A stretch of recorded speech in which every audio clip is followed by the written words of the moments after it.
Yeah,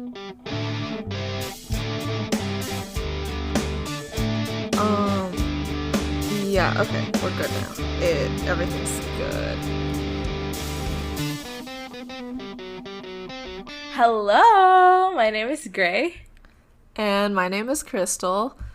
And this is Bust the Asian Beauties, the supernatural commentary podcast, where I, someone who has seen this show several times, And I, someone who only knows about the show through social media, discuss every single episode of Supernatural from start to finish.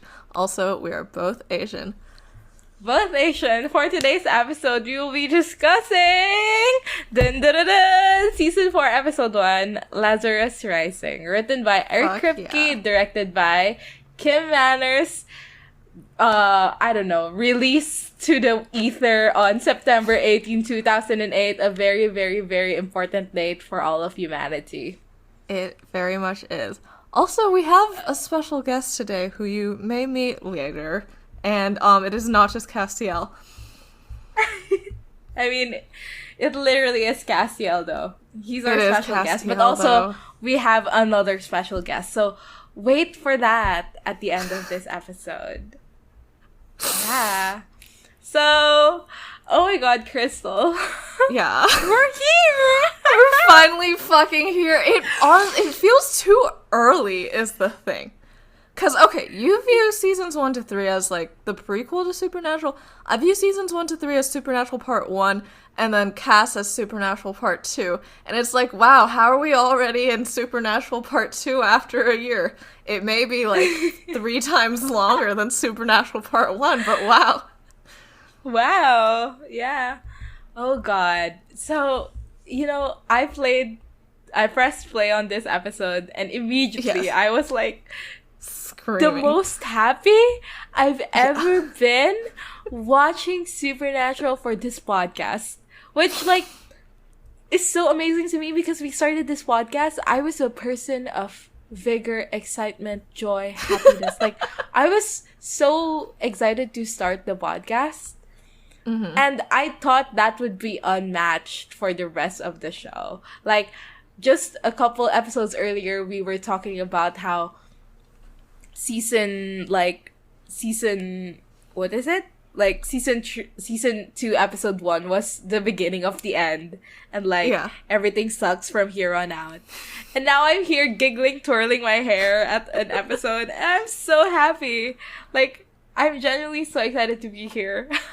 Yeah, I was so wired while watching this. I was like reacting to everything.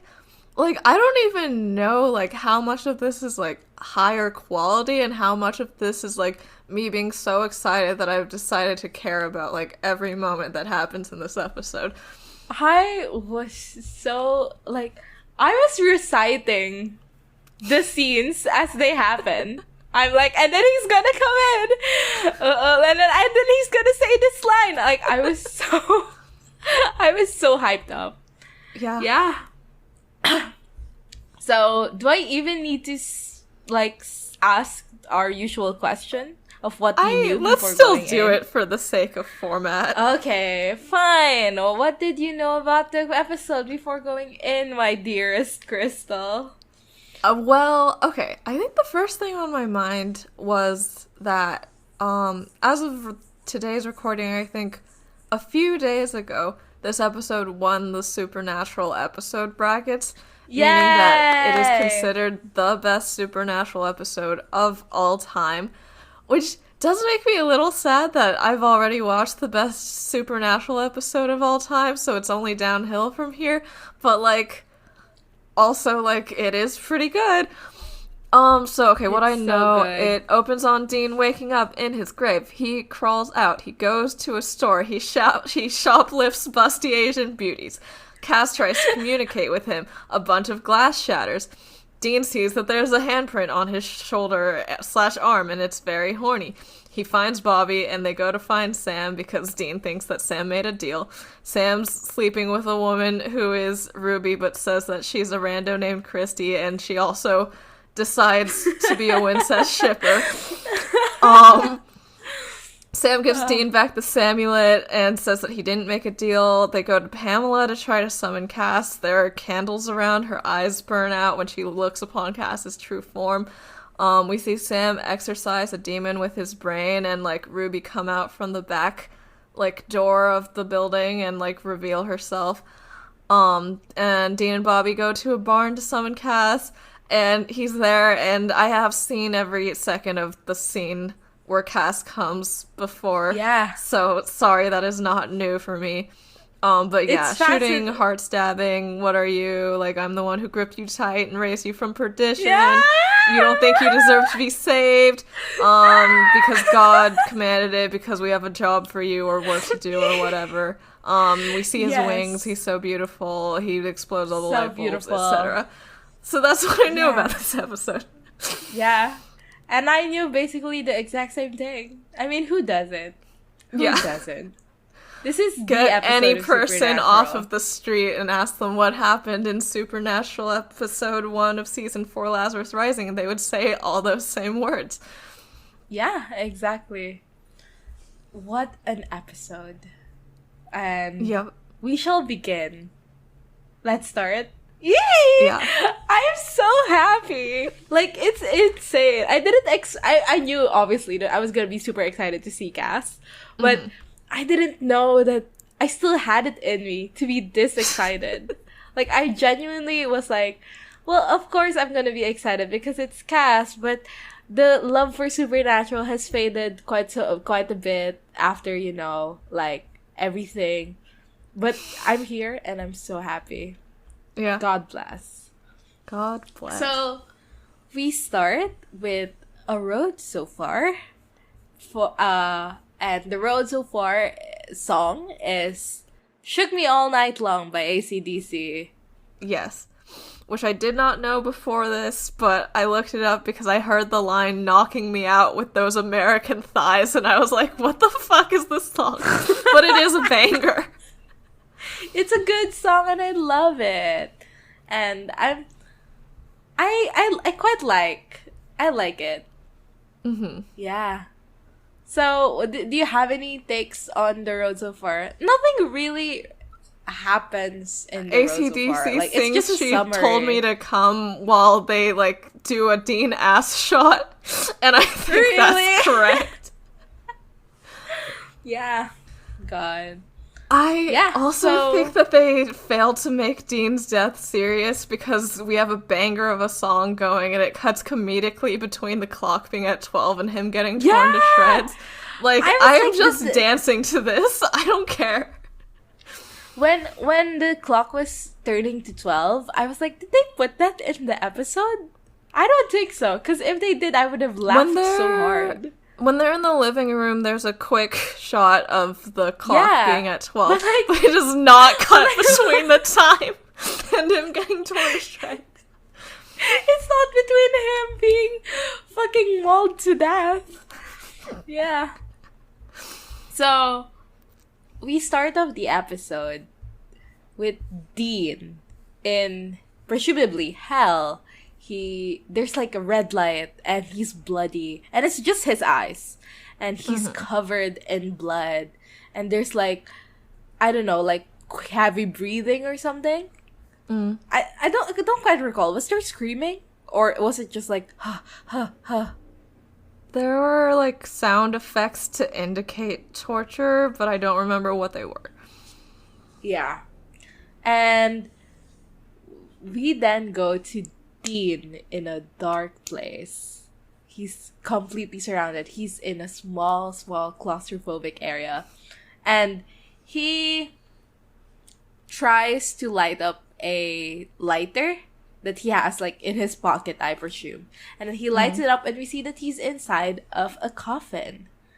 And he starts screaming, or at least trying to scream, "Help! Help! Help!"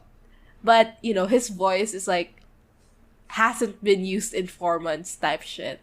So, it's very hoarse. And then, he starts knocking on the door, like trying to bust it open. And then dirt falls on him. And then we go out to the light. And it's Dean clawing out of the dirt, baby. He's clawing out of the dirt. And it's a whole thing. Like, he's, like, heaving and, like, pulling himself out. And it's a workout, baby. Because he's grunting, tired. groaning, whimpering even. Yeah. And then, like, he lies on his back. He's looking up at the sun.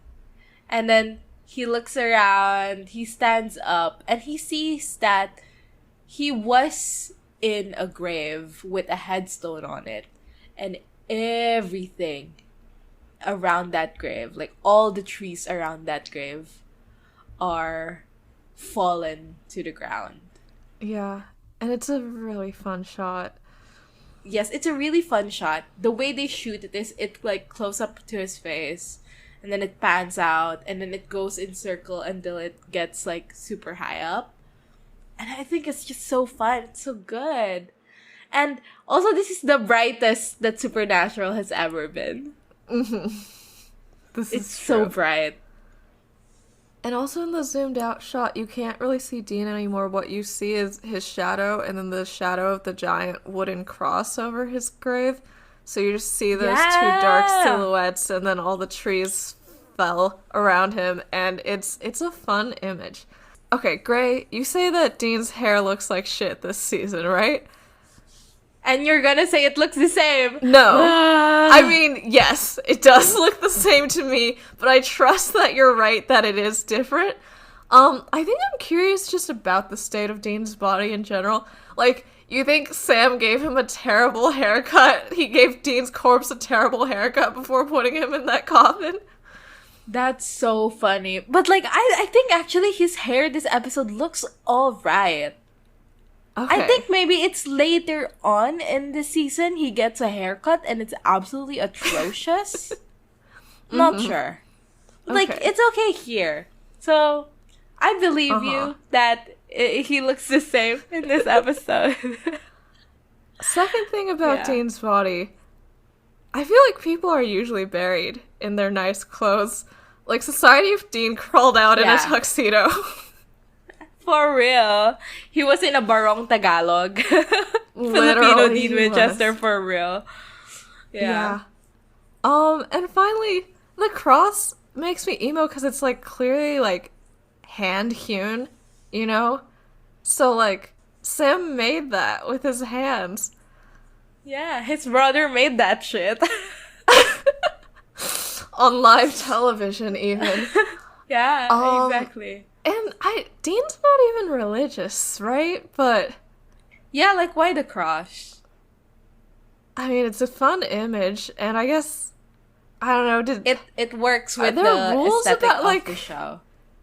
Is it like a way to honor Dean's death? Like, are there rules about how you need religious imagery at your burial in order to make it to, like, heaven? Like, are there rules? I don't know anything about Christianity.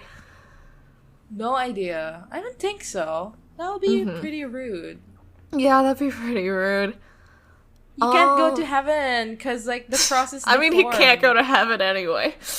But yeah. Okay, and I think that opening on Dean being alive again is, like, the only thing you can do for a season opening, but I do sort of regret that we didn't get an episode of two of Sam alone.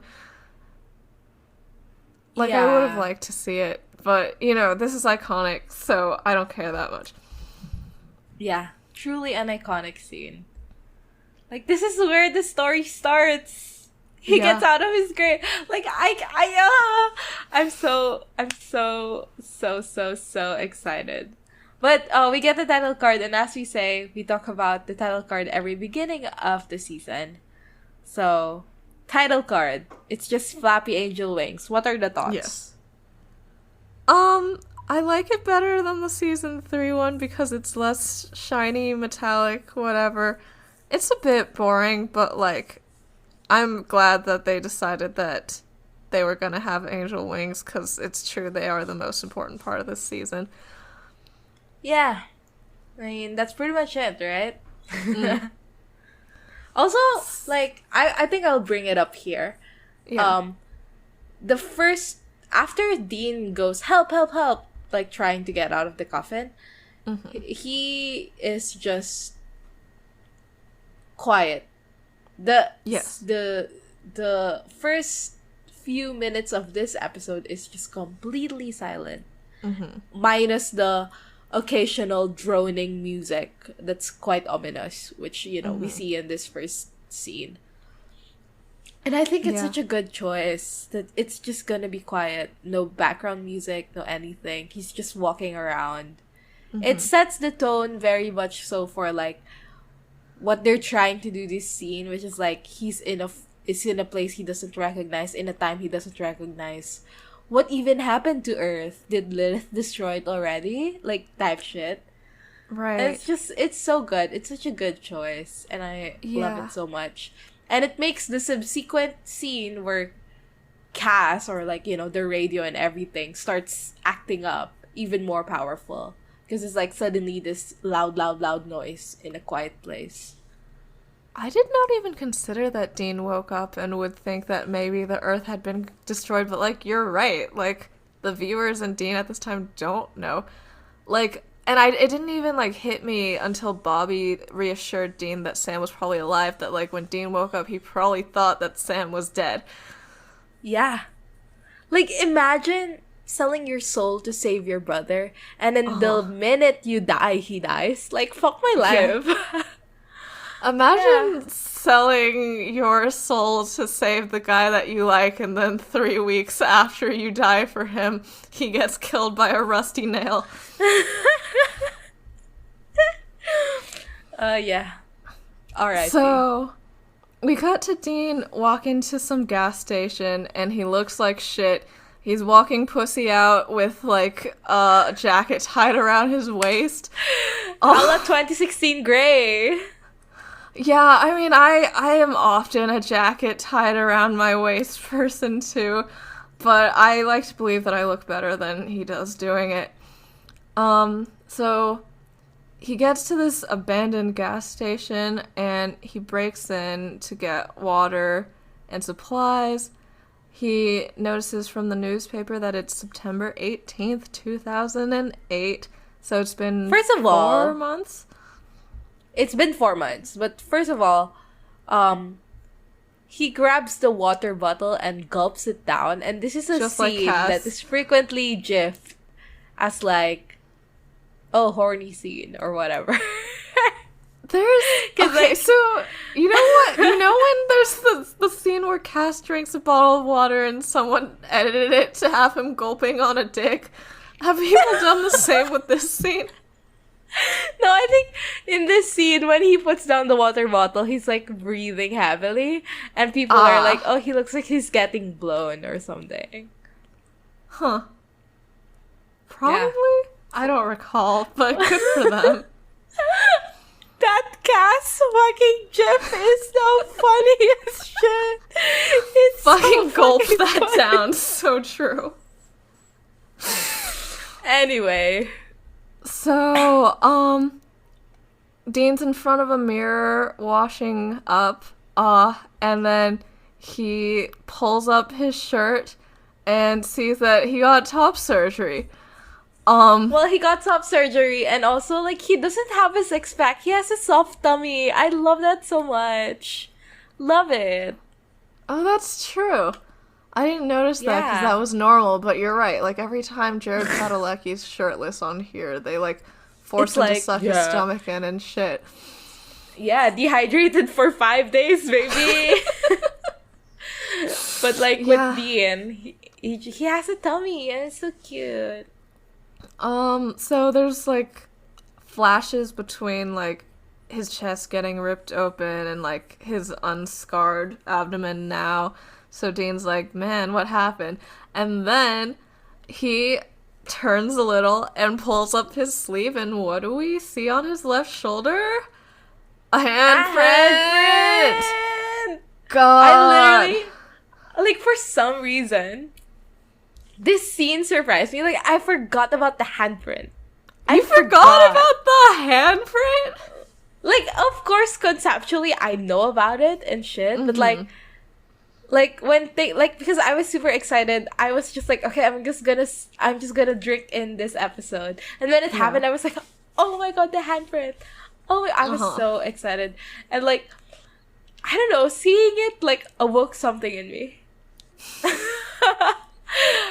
What it awoke, I don't know, and I will not share. But oh my god, he literally has a handprint of gas on his shoulder. He does.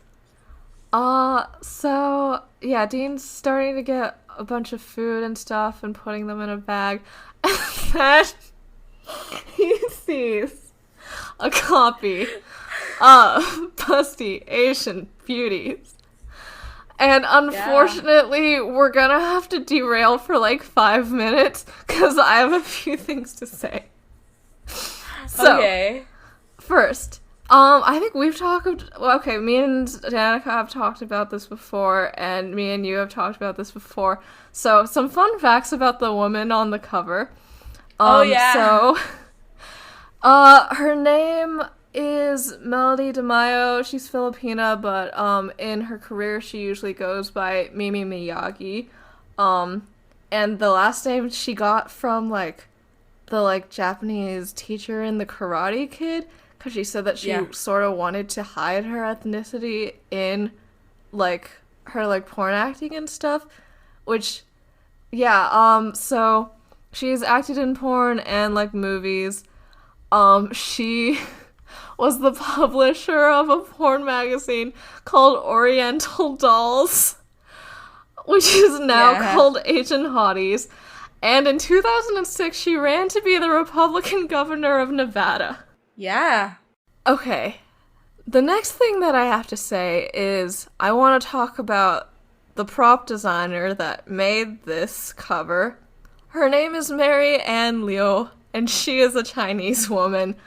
And in a few books that are companions to Supernatural, the things that she said about these are that the porn magazines are hilarious to do, and that because she's I think she said she's either a native Chinese speaker or she knows Chinese really well, all the words on there actually mean something. And then in the book Fangasm Supernatural Fangirls, the writers interview her, and her cubicle is in fact decorated with all the Beb covers that she's helped designed. So she at least seems proud of this work. So I think the point here is that both of the two main people involved in this prop, the model and the designer, are both Asian women who are participating in the fetishization of Asian women. And I don't know exactly how I feel about that besides negative. I don't know how much of a moral stance I'm going to take against them besides some amount of it. But I think what this reminds me a little bit of is there's a podcast called Sex Worker Storytelling Series by Coyote Rhode Island, which is a nonprofit or a group of sex workers advocating for sex worker rights. And in the first episode, the host, who's a black woman, is interviewing another sex worker who's an Asian woman. And both of them mentioned briefly that, they put their races on their ads because it helps them get more clients, and neither of them are very happy about it, but it's just what works. And I don't feel angry at those people the way that I feel a little bit angry at the two people involved in the Bab cover. But I feel the main takeaway is just that, if you are in a fetishized group, the world is created so that in the short term, the profitable thing for you to do is to play into that fetishization and those stereotypes, and that's sad. So Dean makes his pervert face at the magazine and flips through it and is before he decides that it's worth stealing. Yeah. And then he starts trying to steal money from the cash register, You know what's When? so funny about this? Like, when he went to the cash register, my first thought was, I mean, obviously I've watched this episode before, That so I he was know he's gonna gonna pay steal for money. I was like, oh, maybe he's gonna pay for his, the things that he snagged off the That's shop. so funny. He was buried with his wallet. I was like, buddy, he's fucking stealing from the register. And I was like, I mean, good for him. Good for him, for real. Yeah. And I think the funny thing about Cass choosing to communicate now is I think some people's interpretation that he was just like, oh my god, what are you doing? You can't steal. Stealing's bad. Just going... So real. Yeah, so the TV next to him turns on, and there's static. And then the radio turns on, and we hear sounds and static. And then, like, things start shaking, and Dean starts freaking out, and he starts salting the windows because he thinks that a demon is coming for him. And then there's a very high-pitched ringing noise, and then all the glass in the fucking gas station fucking shatters, and he falls to the ground, and there's, like, pieces all over, and everything is breaking, and it looks so cool, and that's my baby. My baby did that. Good for him. It's so funny, too, because, like, at some point, he goes to the other side of the store that has more glass. Like, what is he doing? He literally goes there. He literally goes there to get hit with more glass. And I respect that. So he goes out after recovering from this nightmare situation.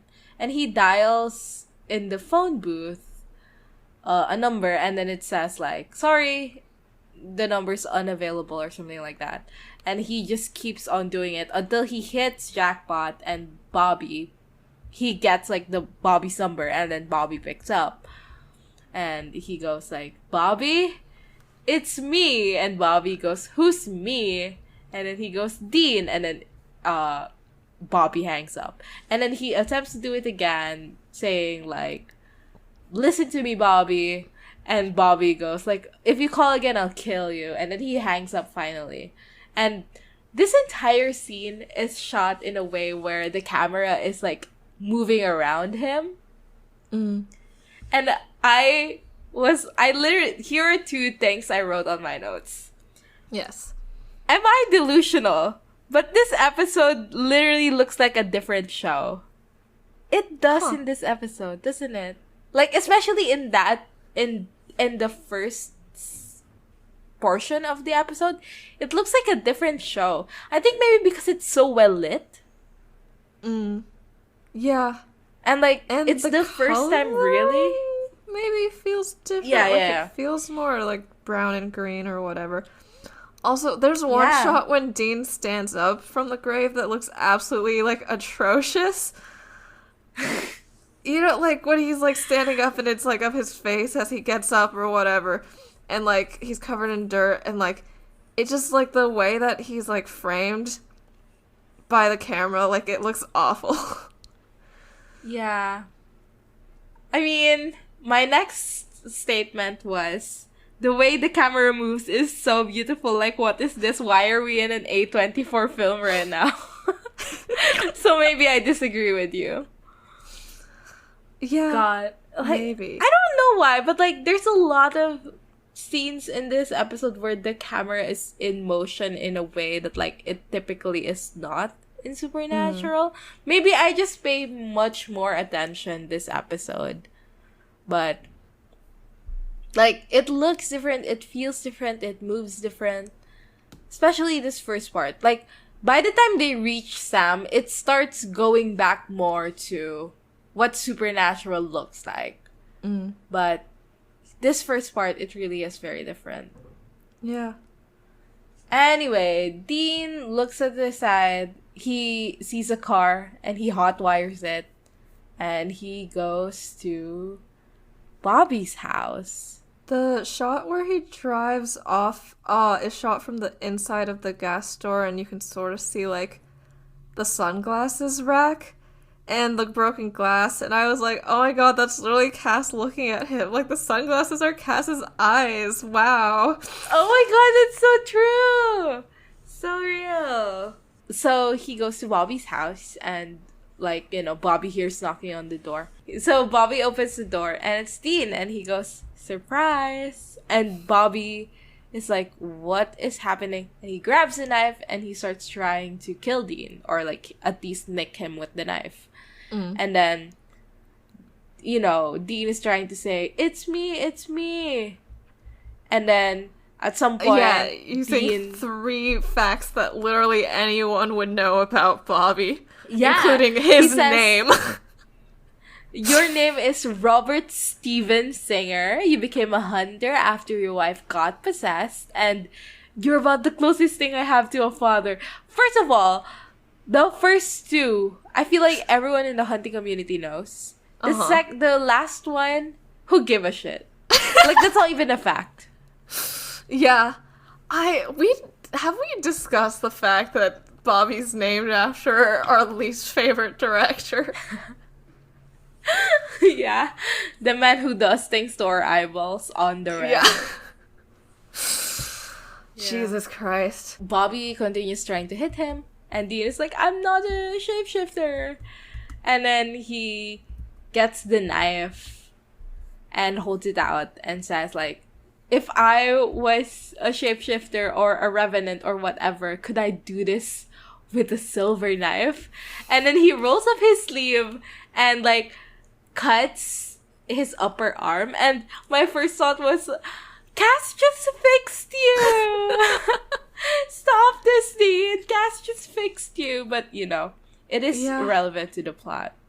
They do the silver knife test a lot in the future, and it's just like, can't you guys just get, like, a silver needle and, like, prick yourselves a little? Like, prick yourself! You really have to do all this? It's too dramatic. What if you nick an artery? Like, that's life-ending. Yeah. So Bobby's like, oh my god, it's really you. And then they hug. And Bobby goes like, it's good to see you, boy. And Dean's like, yeah.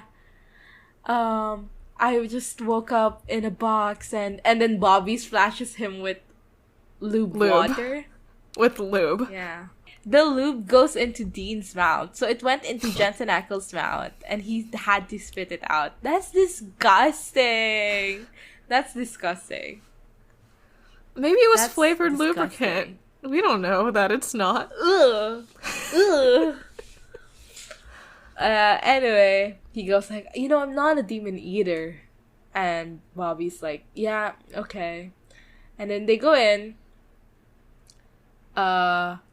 And Bobby says, like, it doesn't make any sense. You were torn to shreds and everything. And, like, he asks what Dean remembers, and Dean says, I don't remember anything. I just remember being chewed on by a hellhound and then lights off. And then I came back. True? No, it's not. He's lying out of his ass. Okay, he's lying. Yeah. And he asks if Sam's dead. Like, I mean, subtly. He's like, Sam's number's not working. Is he? What's he? And Bobby's like, he's alive, as far as I know. And Dean's like, what do you mean, as far as you know? And Bobby says that Sam has been impossible to contact recently because he's, like, dead set on finding Dean, how to get Dean back and shit. And Bobby says, like, we had to bury you. Which, you know, is a nice line. And Dean asks, like, why bury me? Why not cremate me or whatever, or burn me? And Bobby says that Sam just said no because he was trying to get you back. Something else that I found interesting here was, like, when Bobby said that he didn't know where Sam was, like, Dean goes, like, you let him go off by himself, and also, like, Bobby, you should have been looking after him. And I don't know if they ever had a discussion about, like, this, but it seems like Dean just automatically assumed that his looking after Sam duties would pass on to Bobby after his death. And, like, I don't know. Yeah. That's an interesting character thing. Yeah. Like, he cannot really imagine a future where Sam is not looked after by anyone in some capacity. Yeah. Sam is always something to be looked after. Mm-hmm. And Dean is like, oh, whatever Sam did, I'm pretty sure he did something. And this is like our first red herring of the episode. Like, we just think that Sam did something to get Dean back. And, like, the way this resolves is actually pretty cool. I mean, like, cool as in I like the emotional thing that they got going for that scene. Mm-hmm. But, you know, we'll get into it when we get into it. And basically, Dean thinks Sam made a deal. He says it's what I would have done. Which, yeah, it's what you already did. To find out where Sam is, Dean calls the cell phone company and asks them to turn on Sam's GPS and, like, gives, like, Sam's fake name and Sam's fake social security number. Bobby asks how Dean was able to know, like, the fake name Sam would use, and Dean says, "Are you kidding me? What don't I know about that kid?" Which, do you think that Dean knows Sam very well? Well, it's complicated, because, like, that's something you usually hear from a parent, right? Like, yes. I know you, I blah, blah, blah. But, like, do they really? And, like, I'm sure they believe they do. Mm-hmm. And I'm sure they know me in ways that I don't know myself. Because, like, my friends also know me in ways I don't expect. Because they're around me so much. And my parents are around me so much. Or have been around me so much in my childhood or whatever. But, like, I don't know if that is true for those cases. And I don't know if it's true for Sam and Dean. Yeah. I feel like both of them feel the need to hide a lot of things from each other, so... I mean obviously from this episode. Yeah. I believe that Dean would know Sam's fake names and, like, a lot of just, like, trivia about Sam, but I don't know if he knows what Sam's thinking all the time and that kind of stuff. So Dean notices that, like, Bobby's place is, like, littered with empty liquor bottles, and he makes a joke about it, and Bobby just says, like, the last few months haven't been easy. And yeah, that does make me a bit emo. And also, my only thought in this scene was like, God, Bobby's actor is so bad at acting. Do you know what I mean? Like, he's like I said, past few months have been rough, or whatever he said. And I was like, put some heart into it, bro. Yeah, I know that he's Bobby, but, like, I don't know, it's just not convincing. Like, it looks like he's acting. Right, and I think, like, when he answers the door, like, he's, like, well-groomed, his clothes are clean, like, his eyes are bright and regular, you know, like, if, like, he's in, like, a giant depression alcohol funk, like, the, like, costume designers should put a little effort into it, too. Yeah. Also, I just realized, have we ever seen Bobby without a hat?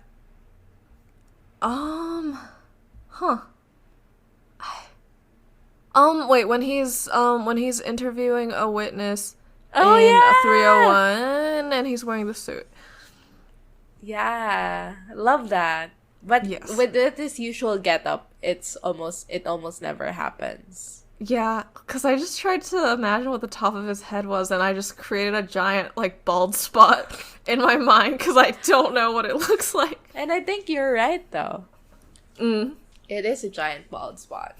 Good for him. So, Dean finds out from the phone company that Sam is in Pontiac, Illinois, which is very near where Dean came back to life. So they go track Sam down. He's at the Astoria Motel, and I like the look of this motel. Like, all the room numbers are, like, on a heart on the door.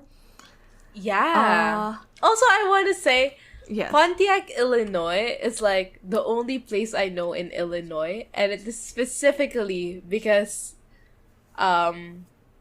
Jimmy Novak is from Pontiac, Illinois. Yes. And, well, I just think that's such a fun fact. Yeah. What is Illinois known for, anyway? I don't know. Nothing? Jimmy Novak? Exactly. It is a Jimmy Novak place. Yeah. So, they knock on the door of the motel. And Ruby opens it, but we're not supposed to know that it's Ruby yet. And she looks so good. I'm just so happy to see her. Okay, I just want to say, Yeah. Genevieve Padalecki, Yeah. not that good as Ruby. Yeah, there were some moments when I thought that her acting could have used a bit of work. But I feel like because she is Ruby to me, I'm just like, that's just how Ruby is. No, for me, Ruby is Ruby 1. Mm-hmm. So this one will take a while to get used to, I feel. Yeah. That makes sense. And, you know, for fan service reasons, and also to show that she and Sam have been having freaky blood drinking sex up until now, she's, like, only wearing a tank top and, like, cotton underwear or whatever. And she goes, so where is it?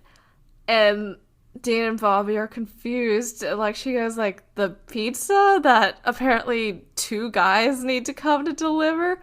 She's so funny. She's just the funniest person in the world. Like, she could not have known that. Did she know that Dean was back? Like, No, I don't think so. yeah, she could not have known that Dean was back to life. And she opens the door and she just does this. She's so quick on her feet. I love her. Dean thinks that they got the wrong room, and then we see Sam. I'm gonna say something controversial. I thought he looked better in season 3. He looks so hunky. He does. He looks so hunky. It's just Why? too much. You know, demon blood has a lot of protein in it. Yeah, that's true. He's been doing a lot of pull-ups or whatever. Yeah. Isn't there a scene where Soulless Sam is working out that's, like, incredibly comical to look at? Well, I don't think it was supposed to be comical, but I think it was supposed to be horny or whatever. Okay. Good for him, I guess.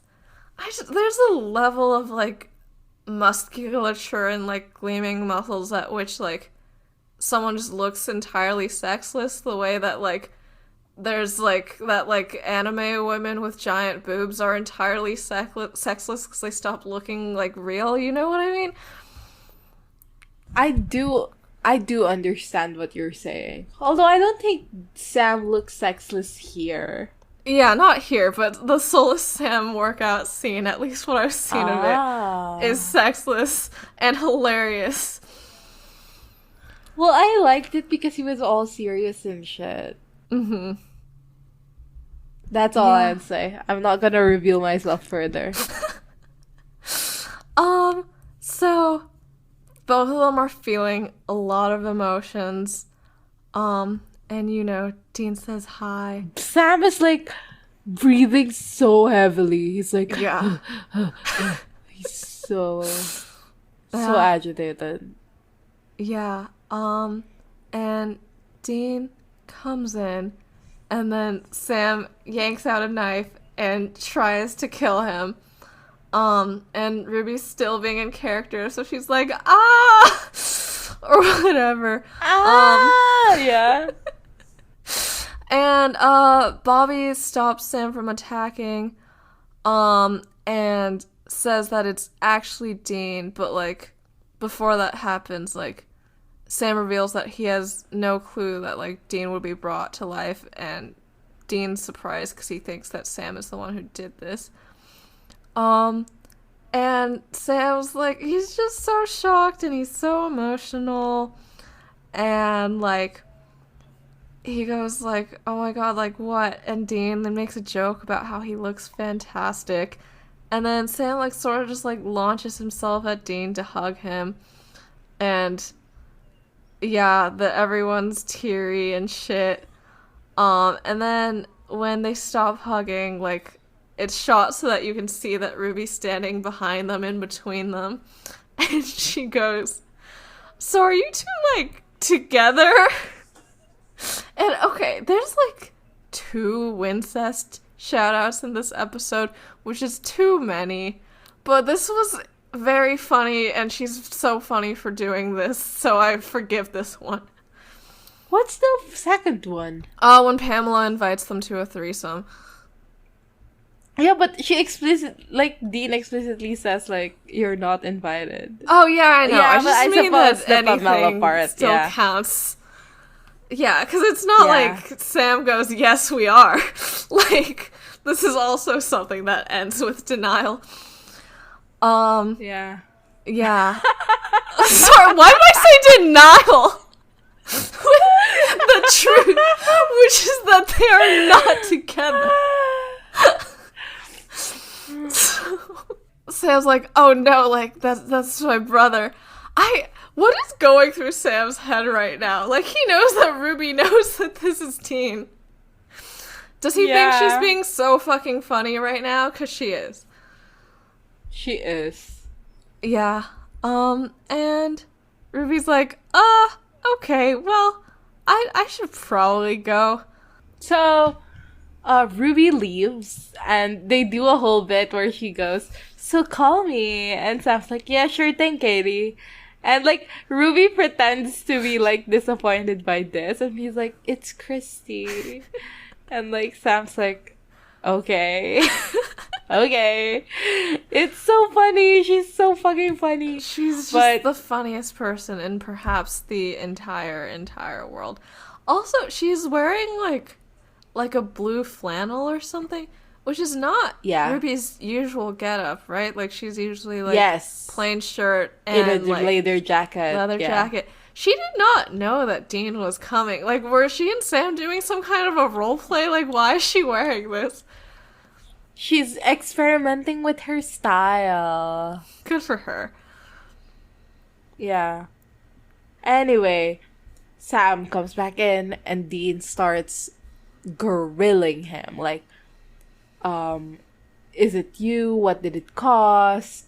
And, you made a deal, didn't you? Don't lie to me. At some point, he grabs Sam. Mm-hmm. Like, fully grabs him. He says, like, tell me, I'm off the hook and you're on. Is that it? Blah, blah, blah. You're some demon's bitch boy? Literally, he says, are you some demon's bitch boy? Something's but, like, wrong he says, with like, him. I didn't want to be saved, not like this. And Sam just says, I wish I had done it. Alright? I tried everything. That's the truth. I tried opening the Devil's Gate. Hell, I tried to bargain, Dean, but no demon would deal, alright? You were rotting in hell for months. For months! And I couldn't stop it. So I'm sorry it wasn't me, alright? Dean, I am sorry. This is a banger. I love this. He tried opening the Devil's Gate, the thing he shot Jake like 20 times for. Yeah. Like, what was he gonna do? He was just gonna crawl into hell and get Dean himself? Yeah. Or I guess he was like, John managed to leave, so maybe if I just open it, Dean will get out. But like, yeah, no, this is definitely a banger. Like, the lengths that he went to. And like, the acting is very good here. And like, does Sam ever find out that like, well, I guess he'll find out in season 5, but does he find out before then that like, it's like, it was like 40 years for Dean? I mean, at some point, yeah. Yeah. Wild shit. Yeah, Dean says it's okay. I believe you. But if you didn't pull me out, who did? Dun dun dun. I think, okay, I am a little bit, okay, so I'm wondering Sam's motivations for wanting to save Dean. Because I know, like, in later seasons, there are times when Dean saves Sam's life where Sam goes, like, you shouldn't have done it. I was ready to die. You know? So, like, is it just specifically that he went to hell that's, like, the main issue here? I think that's it. Yeah. Because opening the gate of hell wouldn't guarantee that Dean would go back to his body. It would just get him out as a spirit, and then he could go to heaven a la John. So he'd still be dead, right? He'd still be dead. So it's the torture. But it's about getting him out of hell. Okay. Because now they know with Ruby what going to hell means. Like, you become a demon after years of torture and being tortured. Mm-hmm. Society, if he opened the gate and by then Dean was already a demon and then he, like, fucking possessed Sam or something, that's a movie for someone else. He can't? Yeah, he can't because of the tattoo. Oh, yeah. I think Sam would get rid of the tattoo if like Dean possessed someone else and communicated to Sam about it. Or I don't know, do you think Sam would be the type who's like, no, like, I have to, like, exorcise you now? Like, I don't think so. Like, Dean would exorcise Dean I don't and think Sam, so. but wait, actually we see Sam and Demon Dean in season 10, so I'll get the answer anyway. No, but that's different. Because, like, exorcising the demon does not, like, the demon is not Dean. Yeah, which is I like, love it's convoluted. when Supernatural makes sense. Yeah. We're still in the motel room, and Sam reveals that once he realized that he couldn't save Dean, he started trying to hunt down Lilith specifically to get revenge. Like, not because, like, there's a war and she's gonna kill people, like, just for revenge. And I guess we did see this in Mystery Spot where he dedicates his life to hunting down the trickster after Dean dies. So, like, yeah, I guess good to know that stays consistent. And Bobby says a line. He says, like, you did that all by yourself? Who do you think you are, your old man? Which, oh God. Yeah. I love it. I love it. I love Sam and John parallels. I love Dean and John parallels. John should parallel everyone forever. And Sam seems genuinely chastised by this. Like, he's, like, sheepish almost. He's like, yeah, I'm sorry, Bobby. Like, I should have called, but I was pretty messed up. Like, is this acting? Like, we know that he's been, like, slonking on that demon dong. Or, like, what is he doing? No, I think he is sorry. Okay. Like, he has not lied in in all this. Not yet. Yeah. But this moment, which I very much like, gets undercut by Dean, like, finding a bra and, like, being like, haha, yeah, Sam's been fucking and sucking. Like, how did this happen? Like, Ruby left braless? Like, she did not, though. Does she have 4 tits? She did not. What's happening? Maybe she has an extra bra. Why? You know, I don't know, actually. I don't care. R.I.P. Yeah. R.I.P. So, like, it's just every comedy moment that's like, oh, leftover panties, like a leftover bra. I just think about that scene in Parasite where, yeah. like, yeah, the daughter, like, leaves, like, her panties in, like, the rich family's private car to, like, and their family was like, yeah, what even was they were like, going what on? kind of a woman would leave and forget her panties in the car? And they're like, she must have been, like, drugged out of her mind or something. Like, no woman would leave their panties or bra, like, in a motel room unless they were, like, just not very awake or, like aware of what they were doing. And Ruby was very aware of herself, so, yeah. Anyway, so Sam says that there's this group of demons, and very recently they all, like, swarmed to overhear, like, when Dean came out of his grave. They think that these are connected. Dean calls the person who dragged him out a badass demon, And he is badass. Cass is badass. Yeah. Bobby asks if Dean still feels like himself.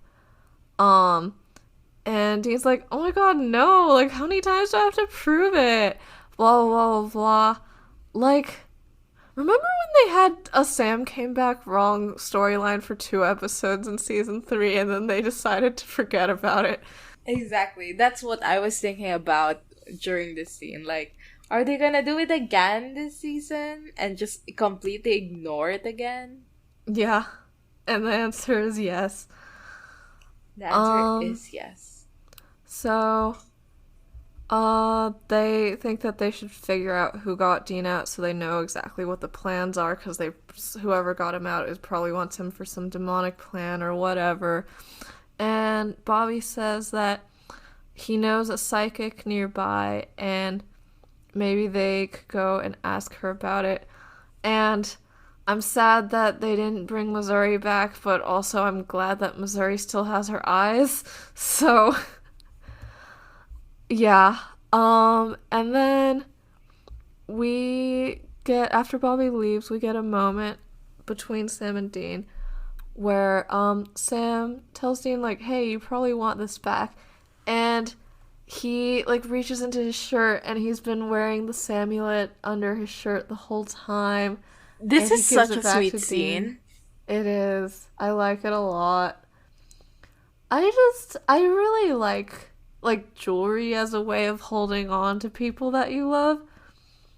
Yeah. Like when I was born, like, my grandma gave me, like, a little snake necklace.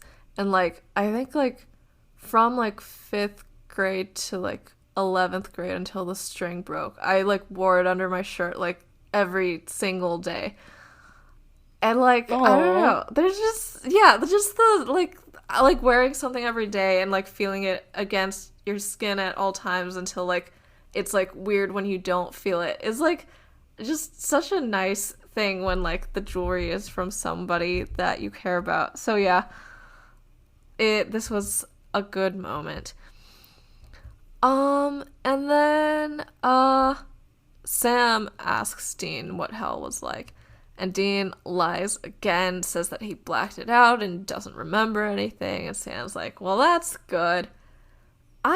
So something about, like, hell torture and stuff, I feel like Supernatural misses is, like, I don't know, like, later we get characters who are in hell for, like, hundreds of years. And they come out and they're, like, basically the same as they were before. Yeah. I just feel like, I would have difficulty, like, I wouldn't be able to form sentences if I was being tortured for, like, so long, you know? Like, I wouldn't remember, like, how to drive a car. Like, you know? Like, I feel like that is so many years. I feel like people need more of an adjustment period to, like, being in the world at all or, like, believing that they got out.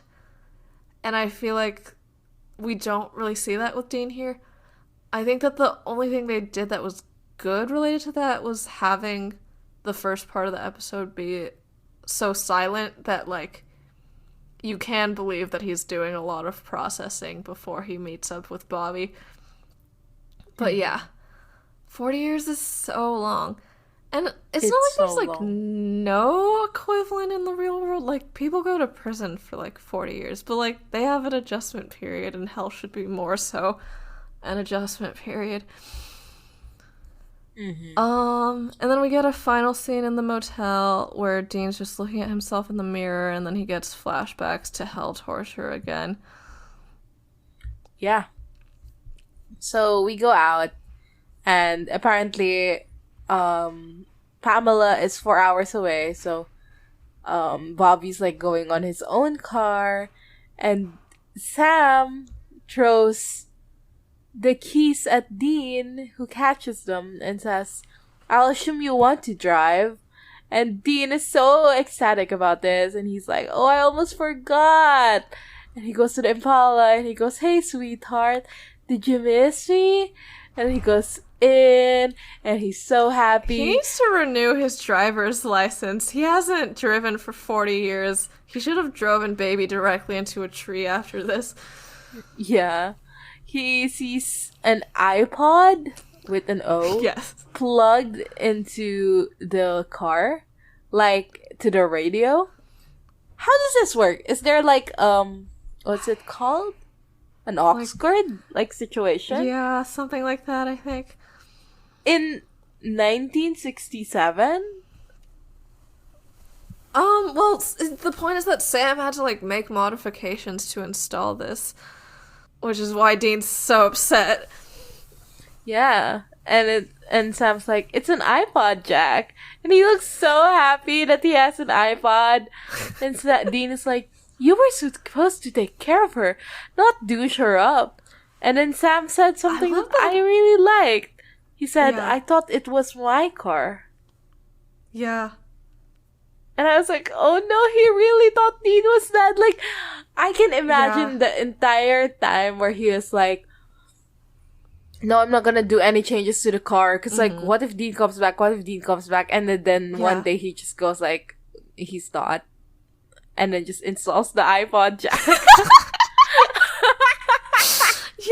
I mean, these few months are, like, very sad when you think about Sam, but also you get just wonderful images in your mind, like him crying over the porn magazines Dean gave him for Christmas, and, like, sobbing about how Dean's dead and never coming back while installing an iPod jack in the Impala. God, he's so real. Yeah. Anyway, the music starts playing, and I don't really know how to describe this song. Like, country? Punchy? I said country. Okay, so country. The transcript says the song is Vision by Jason Manns, so if I look up Jason Manns, okay, it says that he's a folk/rock musician. Oh, this isn't, like, a known song. Like, he doesn't have a Wikipedia page. He only has a super wiki page. And apparently, Jensen Ackles has sung backup vocals for him before. I know this guy. You do?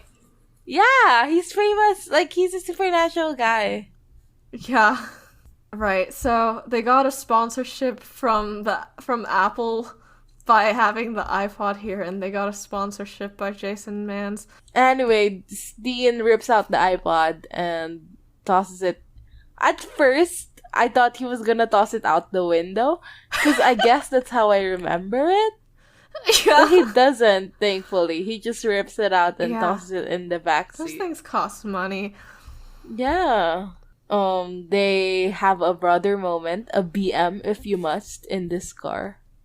Well, actually, it's not a brother moment, because a brother moment was like the scene where Sam was like, I wasn't the one who saved you. I'm so sorry, it was me. This is just a normal conversation. The moment they're having is that Dean got out of hell for 20 minutes and is already calling Sam a sick gay freak. Yeah. Anyway, they're just talking about how Lilith wasn't able to kill Sam. And he's immune or something. And Sam is like, yeah, I don't know who was more surprised, her or me. She left pretty fast after that. And Dean asks about Ruby. And Sam says she's dead. And then Dean asks, so you've been using your freaky ESP stuff? And Sam says no. And as Dean asks, like, are you sure? Sam just says, like, it was your dying wish that I don't use it, so I'm not using it. And Dean says, well, let's keep it that way. God, it's so funny of Sam to say that when he has been doing it. And, like, he's literally lying for real. Yeah, he's like, this is like emotional manipulation lying almost. But, like, I don't think that's his point. I think that probably, like, every time he's felt guilt about it, he's thought about this fact. So, like, that sentence just, like, slipped out because he was panicking a bit. Yeah. So this is literally like lying to your parents straight to their face when they ask you, are you gay? And you're like, no. Never Oh heard my of god, gay people. literally. Yeah. Literally. It has happened. Like, like, after the first time they ask, like, you assume they let it go, and then, like, they renew the question every few years, and you're like, what? No, I would never be gay. And they're like, okay, fine. Yeah. Anyway. Love that. So, I love Sam's queer allegory. So, we cut to Pamela's house, and Eric Kripke sure wrote this episode. So she's here, and, like, she and Bobby are close. Like, she hugs him and lifts him off the ground a little, which is fun. Does Pamela have, like, more pronounced biceps than, like, an average person, or have I just not seen people's arms for, like, 500 years? No, I think she has really, really good arms. Okay, good for her. And then she, like, checks out Sam and Dean, but especially Dean. And, like, Dean starts flirting it up almost immediately. And she's like, wow, you just came back to life, and that makes me want to fuck you. So they go in, and she says that she wants to do a seance and do a quick little sneak peek at whoever it is. And when Pamela starts setting up, like, she has to, like, bend down to get something, and then you see, like, her shirt right up and her pants go down, and you can see her ass crack and, like, a tattoo on her lower back that says Jessie Forever. You can just kind of see her ass crack. You just see the tramp stamp. Yeah, she has a tramp stamp that says Jessie Forever. And Dean, there's, like, the camera, like, fucking, like, zooms in on it. Like, there's this, like, a shot specifically of her tramp stamp. And Dean asks about it, and she says, like, that he was an ex. Dean says his loss, and she walks, like, really close to him and goes, like, might be your gain. I'm sick of Eric Kripke. I hate everything, and I hope he dies literally forever. Well, okay, what are you upset about specifically? The flirting? I just like wish every that female character women could is like be normal on Supernatural. Yeah, I quite like that she has a tattoo of Jessie Forever on her lower That's back. fun. Like, I think that's super fun. But, like, yeah, the whole thing where it's like, oh, every girl that's on screen is, like, so into 17. They think they're so hot and they want to fuck them so bad. It's like a whole thing Supernatural does.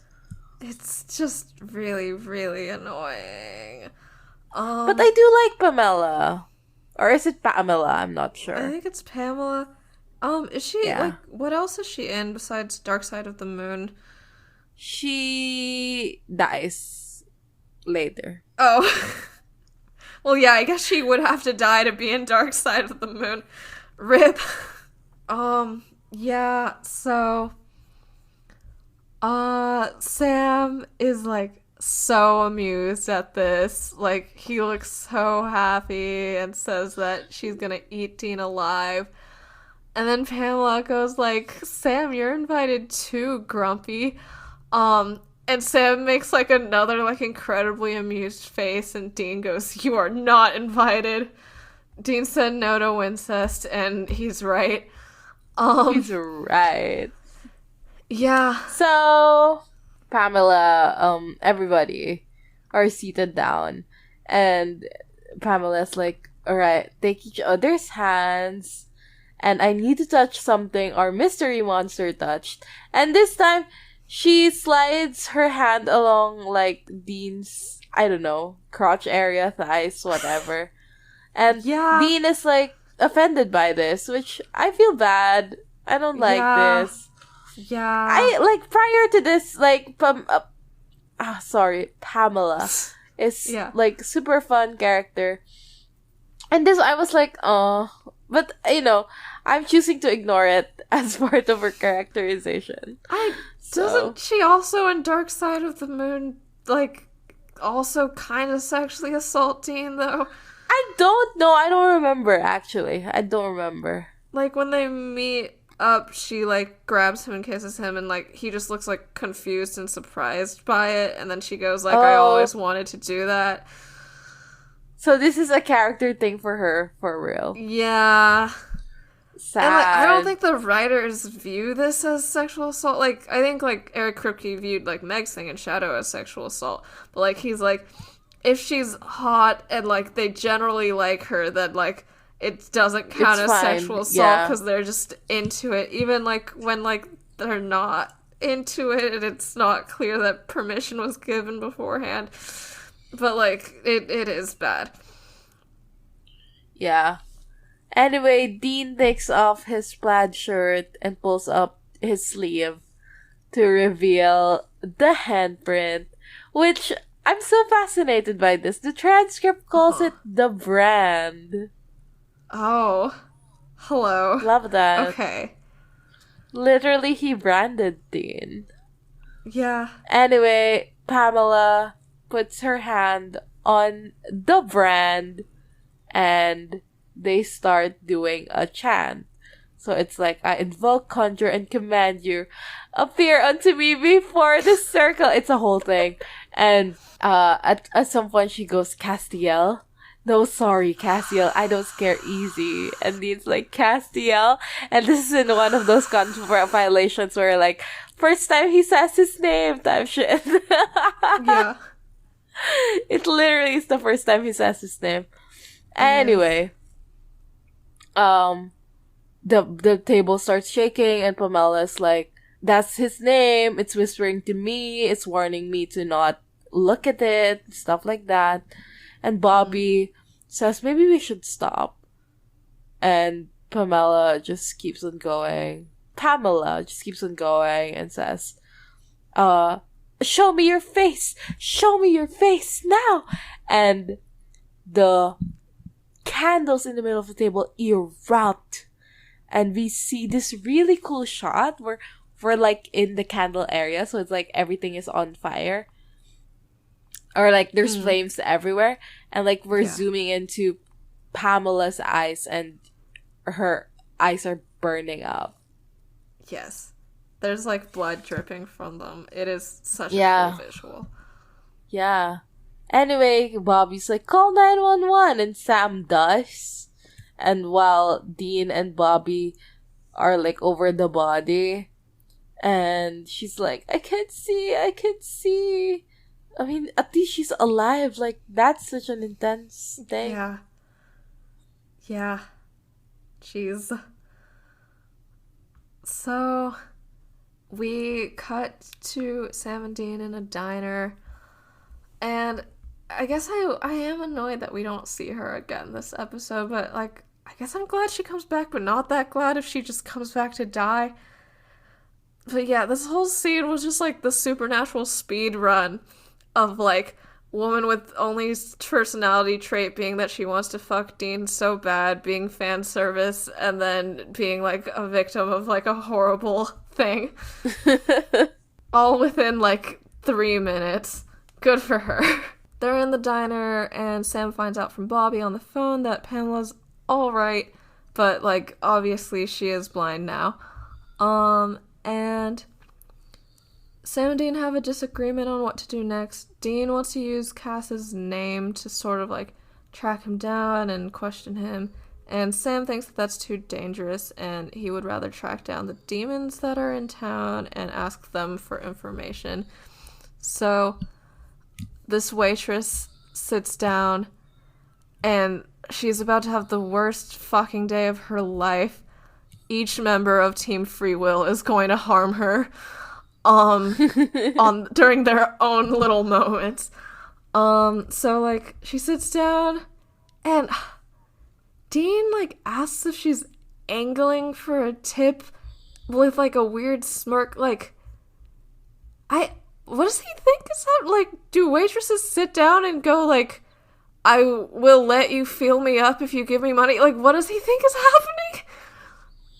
I've read this as, like, what are you doing? Like that. Okay.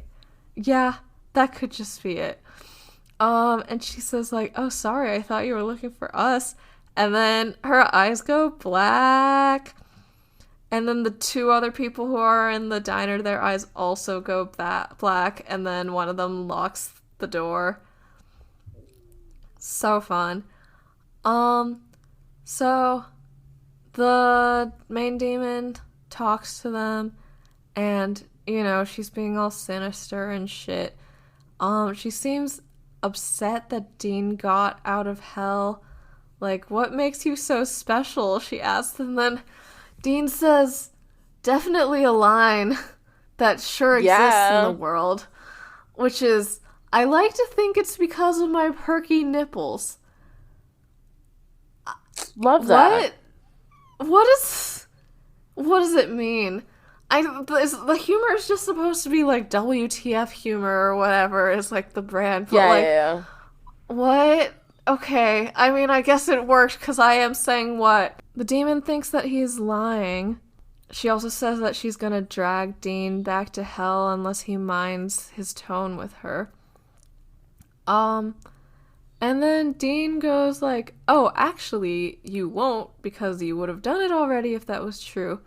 And since you don't know who got me out of hell, but you do know that it's someone who's incredibly powerful, like, going against their will and putting me back could, like, bring their wrath upon you. So, like, you're too afraid to do anything." And she threatens him again, and then he is like, to prove that no, you won't, he punches her in the face or slaps her. And then he does it again. And she still does nothing. And then he goes, "That's what I thought. Let's go."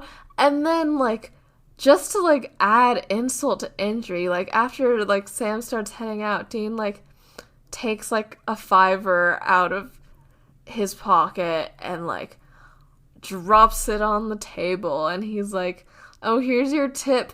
I put him back in the ground right now. I'm done with him. Put him back in the ground. First of all, people call it a $5. That's so cute. Is it a tenner as well? Is it a tenner? I have not heard tenner as much. I feel like $5 is like the only one that I've heard used. Because, like, the higher you go, the less good it gets. A like, $100 is like a 20-er. Like, what are you talking about?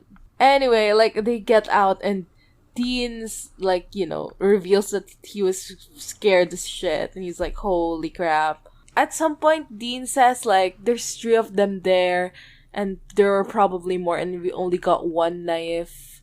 And Sam says, I've been killing a lot more demons than that lately. Ooh. And Dean says, well, not anymore. And he does the whole thing where it's like, the Smarters brothers back in town.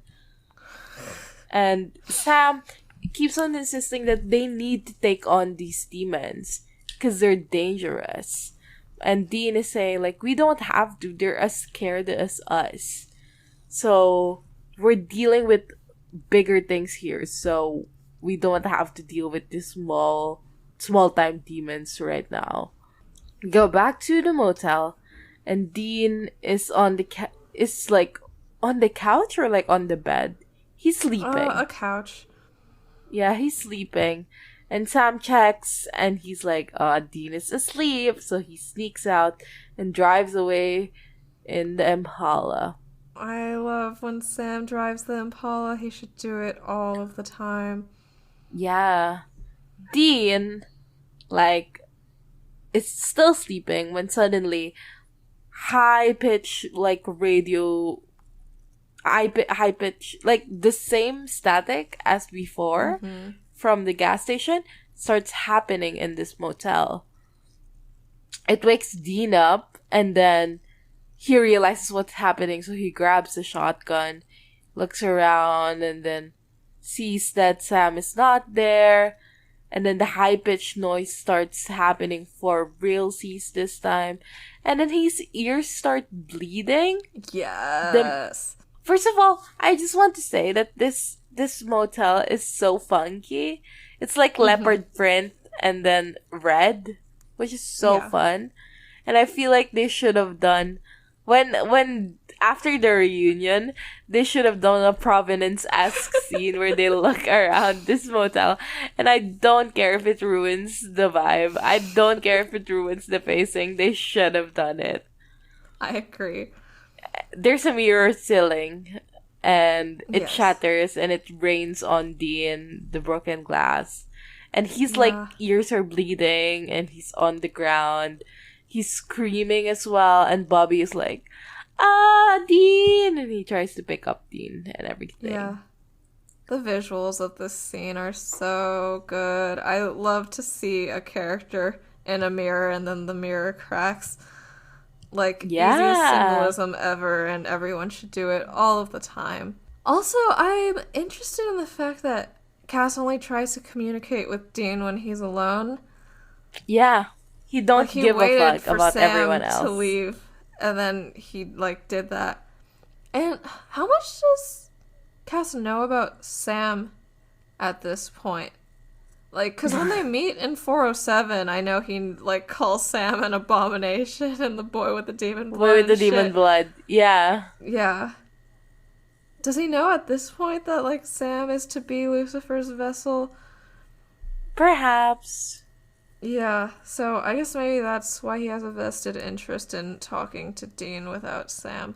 Bobby is driving his own car. Dean decides to call Sam.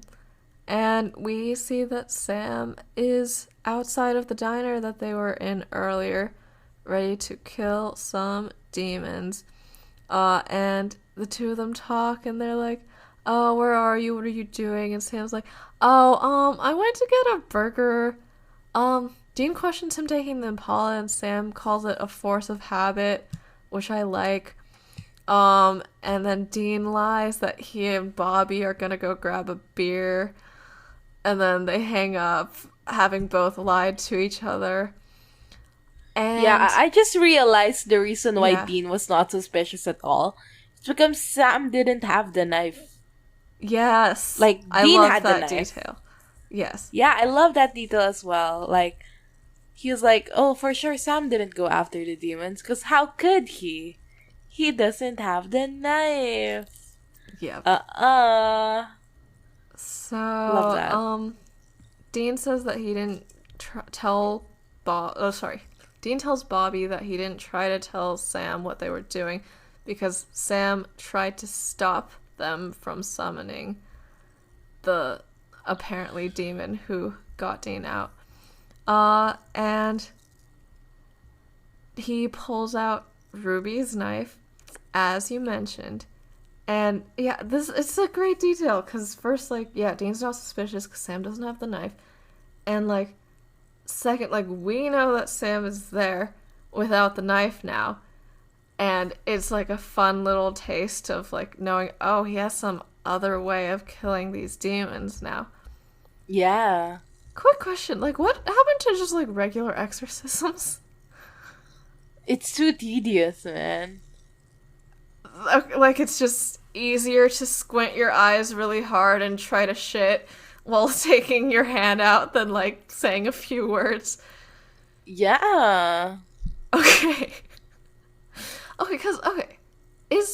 The powers, is that exorcism or is he killing the demon but without harming the vessel? I mean, that's exorcism as well. No, well, exorcism sends them back to hell. No, the cult he says sends specifically them to the empty.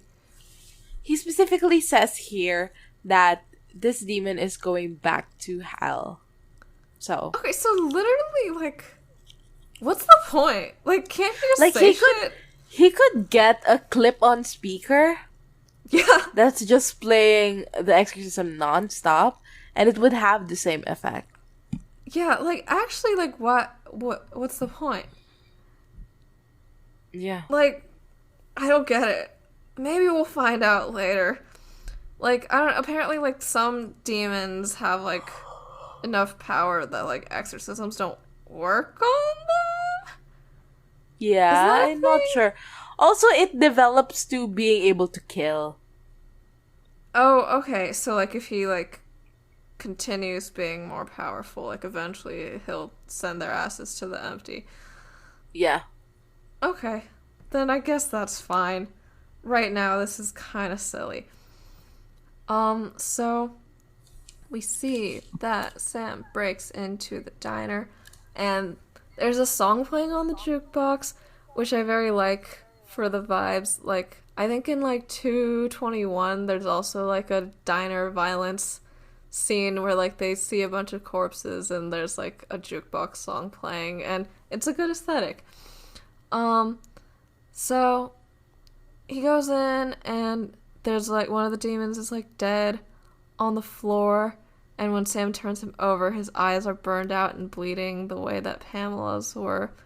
And then the waitress from earlier attacks him, and her eyes are also burned out. It's a very fun visual, and she says that she could tell it was Sam because she can smell his soul a mile away. And she's, like, sobbing about, like, how she saw it, and whatever, like, came to her is the end. And she says, we're dead, we're all dead. Oh, I love the build-up in this episode, like, all the fucking suspense, and then Cass, like, delivers. He really does. Yeah. And Sam's like, go to hell, and then we get the first time that Sam uses his powers on screen. He's like, I don't like, he closes his eyes and reaches a hand out, and he's like, he's shaking with effort, or like whatever, and like she starts like choking and coughing up black smoke, and Yeah. struggling. Like, she's like almost, you think she's gonna vomit, but she's vomiting smoke, and that's super cool. Like, that's the first time we see a demon get exercised in that way, right? Yeah. Because the other ones are like just screaming, crying, and then like like fully expelling it like that. But this one is like, it's so physical, like it's so connected to her body, and I like that. Yeah, I like it also. And she collapses, and the first thing Sam does when he opens his eyes is go over and check if the vessel is still alive, but she isn't. And Sam goes, damn it. And then the door to the kitchen opens, and who comes out but Ruby, who we thought was Christy before? And she's like in her leather jacket get up now, so she's more familiar. And she goes like, getting pretty slick there, Sam. Better all the time. And then Sam goes, what the hell is going on around here, Ruby? Which is the reveal for the rest of the audience. Oh, yeah. I love it. I love it. I love it so much. Ruby says that she has no clue what is happening, and that, like, what's happened is, like, equivalent to the sky bleeding and the ground quaking. It's cosmic. And no demon, not even Lilith, is able to do that. And I've seen this scene a lot. And I don't think Genevieve Cortez is that good of an actress in it, but also, like, who cares? It's fun. Yeah. And yeah, Sam asks, like, what can do it? And Ruby goes, nothing I've ever seen before. So we go to Bobby, Dean. They're just setting shit up. And Bobby's like unconvinced. Like, Dean is like, we've got everything here. But Bobby's like, you know what Bobby says? What? Traps and talismans from every faith on the globe. Love that! Bobby said every religion, every culture. He said every religion, baby. And Bobby's unconvinced. He still thinks it's a bad idea. But Dean is like, Well, should we start the summoning now? And then they do. Anyway, back to Sam and Ruby. Yeah. We're getting Also, there. the diner's lighting looks so good because, like, they're in the dark, but there's, like, Yeah, this they red are. light, like, in the windows. Like, I can't believe that they highlights didn't them. go out. Like, it's like, there's dead people there. What if somebody shows up? Yeah, good point. I don't know. They're just gonna kill them. Yeah. Anyway, so Sam and Ruby are seated there, and Ruby asks if Sam is ever gonna tell Dean about what, is going on between them. And Sam says, yeah, but he's gotta figure out a way to say it for real. And Ruby does this whole thing where she's like, if he finds it out from anyone other than you, he's gonna be pissed. And maybe I should step back for a while because he's your brother and I'm not going to come between you two. Good for her. Also, this is manipulation, right? What? This is like manipulation. Yes. Yeah, Yes. I love that. And I love it. I love it so much. Sam's like, I don't know if what I'm doing is right. I don't even know if I trust you. And Ruby just automatically goes, thanks. And Sam's like, but what I do know is that I'm saving people and stopping demons. And that feels good. I want to keep going. I mean, he doesn't say it like that, but you know. Yeah. He's so dry. So, we're here, Crystal. We're here. Yes. Dean and Bobby are just seated around and they're like, there's like, the shot is like, I have every single shot of this scene memorized, but like, it's like their legs and it pans up to Dean, who's like, oh, what's happening? Did you get the ritual right? And Bobby's like, fuck off. And this is the moment that my notes transformed from being in lowercase to all caps for an entire page. I didn't even take notes for this scene. I was literally just watching it, reciting every single line as it happens. I got to take notes because I was literally like rocking back and forth in my chair, like screaming out loud and then like pausing every 5 seconds and writing something down and then going back to screaming. Yeah. Anyway, there's a loud sound that starts happening, like stuff is falling on the roof, and then they position themselves, Bobby and Dean, and Dean says wishful thinking, but maybe it's just the wind. And then the door busts open, and it's fucking Castiel! Castiel. It's the little fucking guy. Cass! It's the one everyone Castiel! loves. And also it's Cass. Danica. And our guest. Hi, this is Danica. And also, hi, it's me. Yeah. I'm Crystal's ex-fiance. Yeah, no, I'm here now. And so is fucking Cass. He looks so fucking good. It's crazy. He looks it's so insane good! how good Cass looked in season 4. Like, it's genuinely ball-to-the-wall bonkers. I know. Like, the slope of his nose. Like, what's going on? Anyway.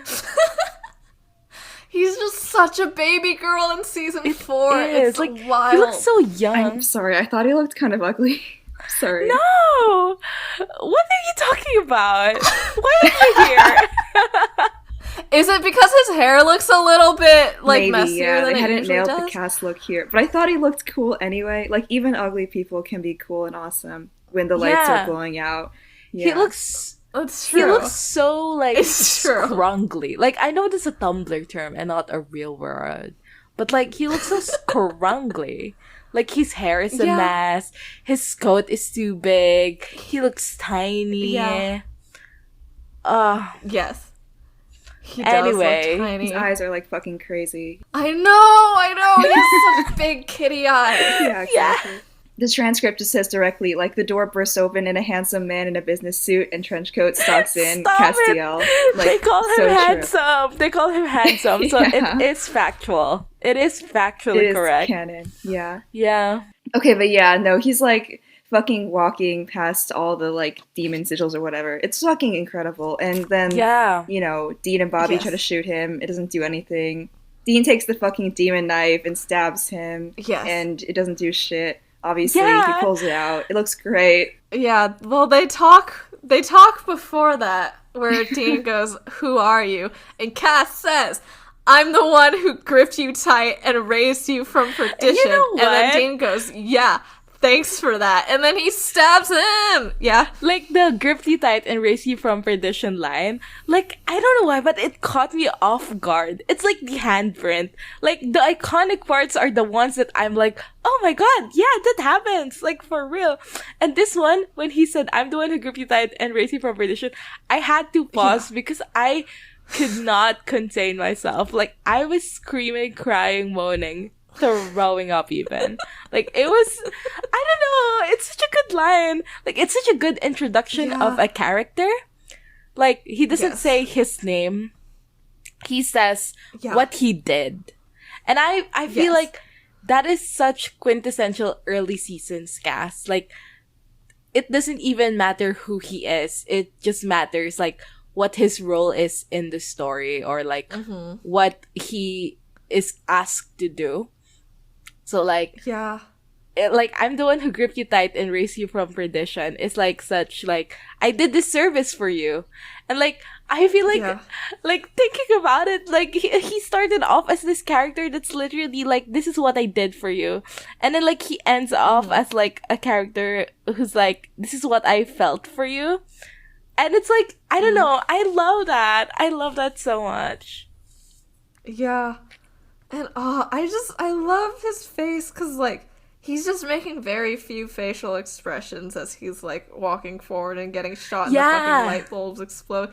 And he like approaches with just like such like an open expression, I think.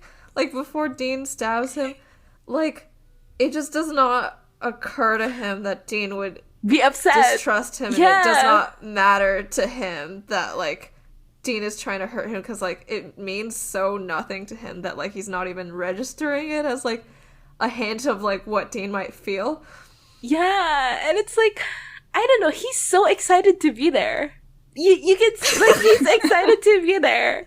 Like, he's happy to see Dean, and it's just, I don't know, it's so it's also just like, it's just such a fucking cool scene. Because, like, you know, Supernatural, like, usually when they try to make the character look, like, supernatural, like, they have to use effects and stuff, like, with the demon eyes. Yeah. But here, like, everything is so, like, practical, like, the lights blowing and the glass blowing.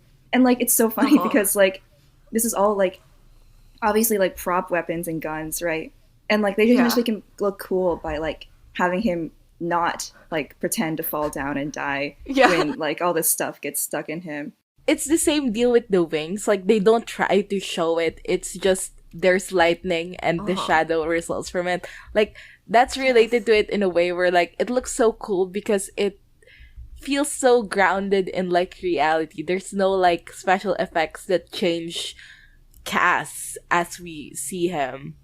It's just like, oh, there's lightning, and oh, there's a shadow of wings. Oh, like, his eyes don't change color or whatever. He doesn't show off any power that is that's visual. Like, he knocks Bobby out, but that's auditory. Like, you hear his power, but you don't see it. And like, that just adds to the layer of like realism in a way. That's why I think he's so realistically cool, as Danica said. Oh, it's just like, right, like, it's just like, I think the vibe is more like his powers and like his form it's operates unfathomable. on like a completely different like plane of reality from us. So all we get is like little hints of what he can do, and that makes it seem a lot cooler. Yeah. But yeah, okay, I've been like, I mean, I haven't been watching it for the past 3 seasons, like, because, you know, I'm so awesome and cool, and I didn't want to watch Supernatural until Cass showed up. But like, I'm kind of racking my brain, and like, has Supernatural ever looked this cool and good? I feel like, even if it wasn't Cass, like, they've never even looked like this impressive and like interesting. It has never looked this cool. This is the coolest Supernatural. Blew their production budget on this scene, I know it.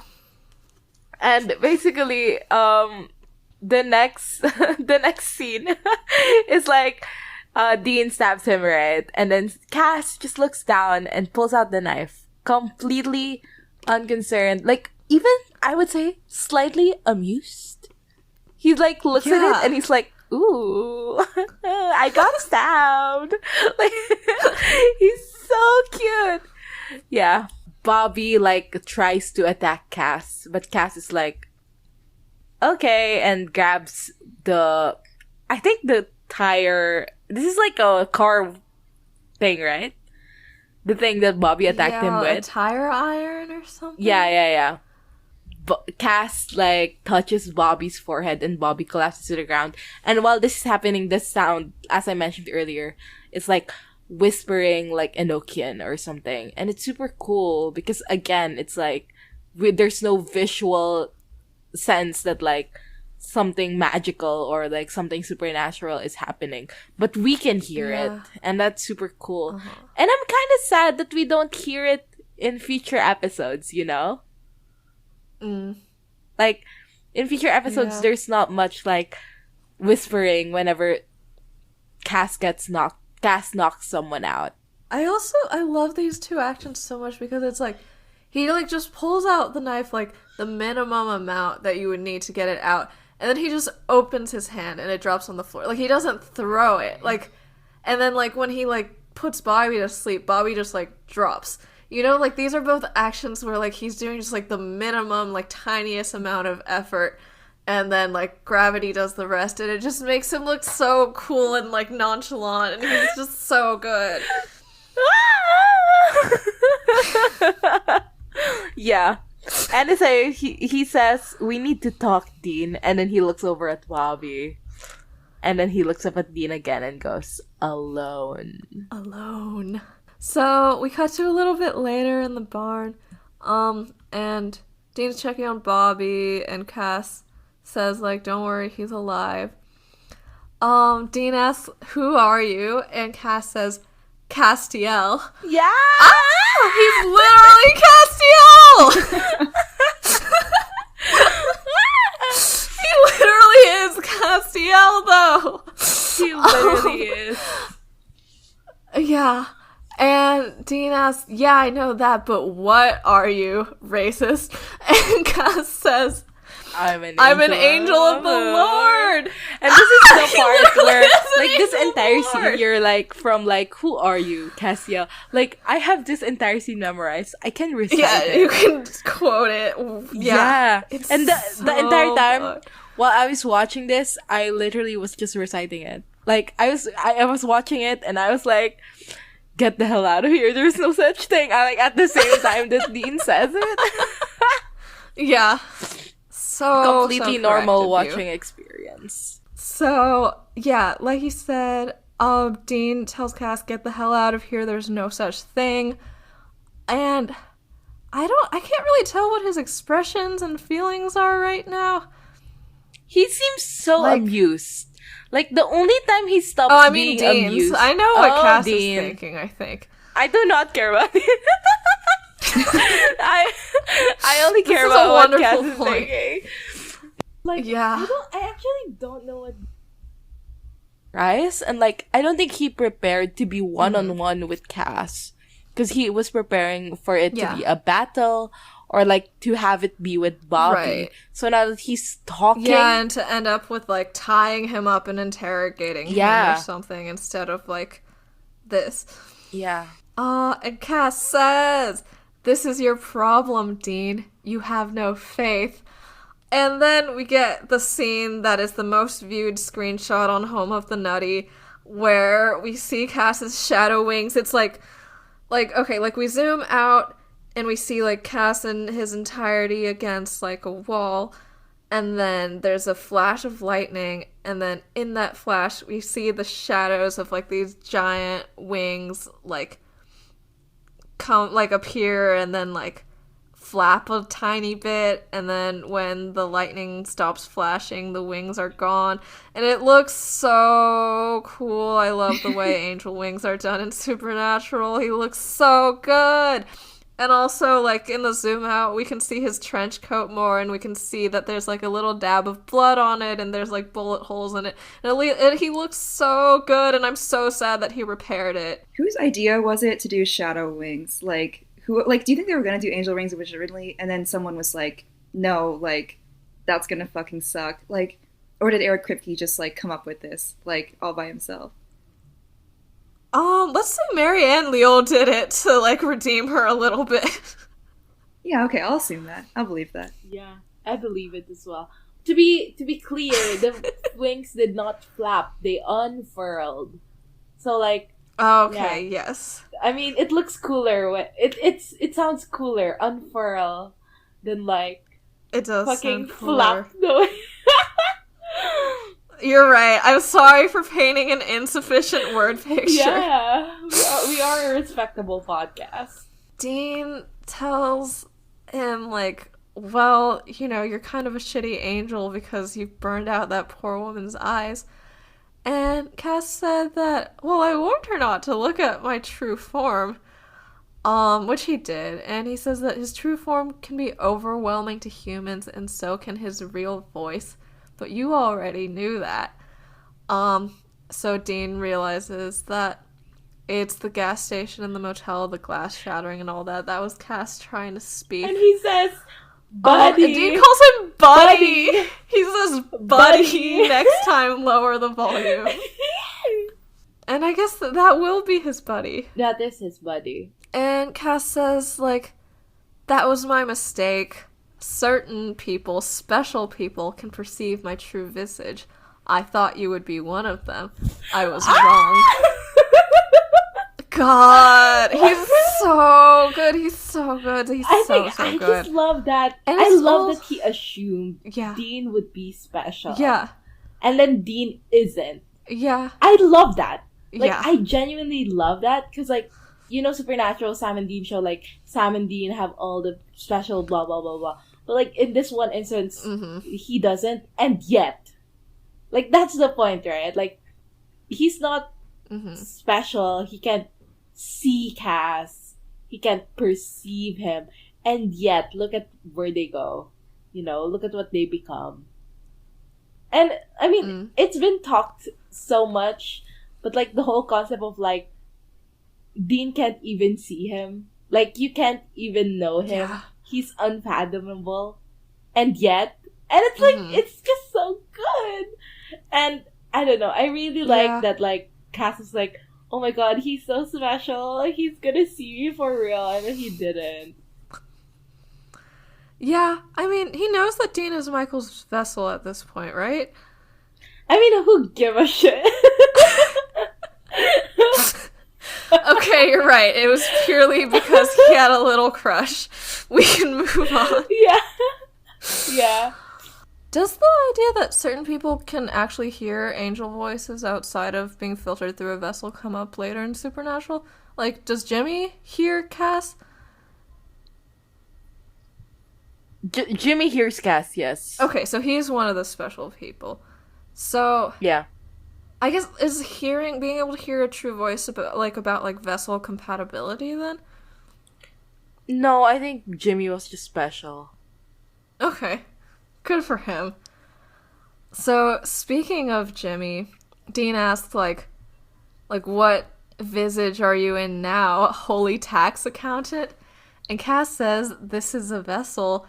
And, like, he does a thing where he, like, sort of looks down at himself and he's sort of, like... And he lifts his coat. He lifts, like, it's so cute. His trench coat a little bit to be like, ta-da! And it's so cute, it's so cute. Ah! So... Dean goes, you're possessing some poor bastard, and Cass says that he was a devout man who actually prayed for this. God. Like, specifically this, Jimmy Novak is fascinating to me. Like, I am a Christian man with my wife and my daughter, happy to sell ad time on the radio, and every night I'm gonna pray that an angel fucking possesses me. So real. Like, he wanted a man inside him for real. So true. Yeah. Yeah. Okay, if you think about it, like, where even in the Bible, like, this is not like a biblical thing, right?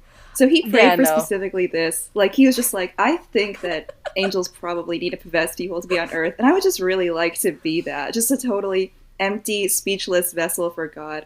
Like, and he just invented that shit, like, all by himself. He did. As far as I can maybe tell. maybe the prayer is like, I want to be a vessel for good of heaven.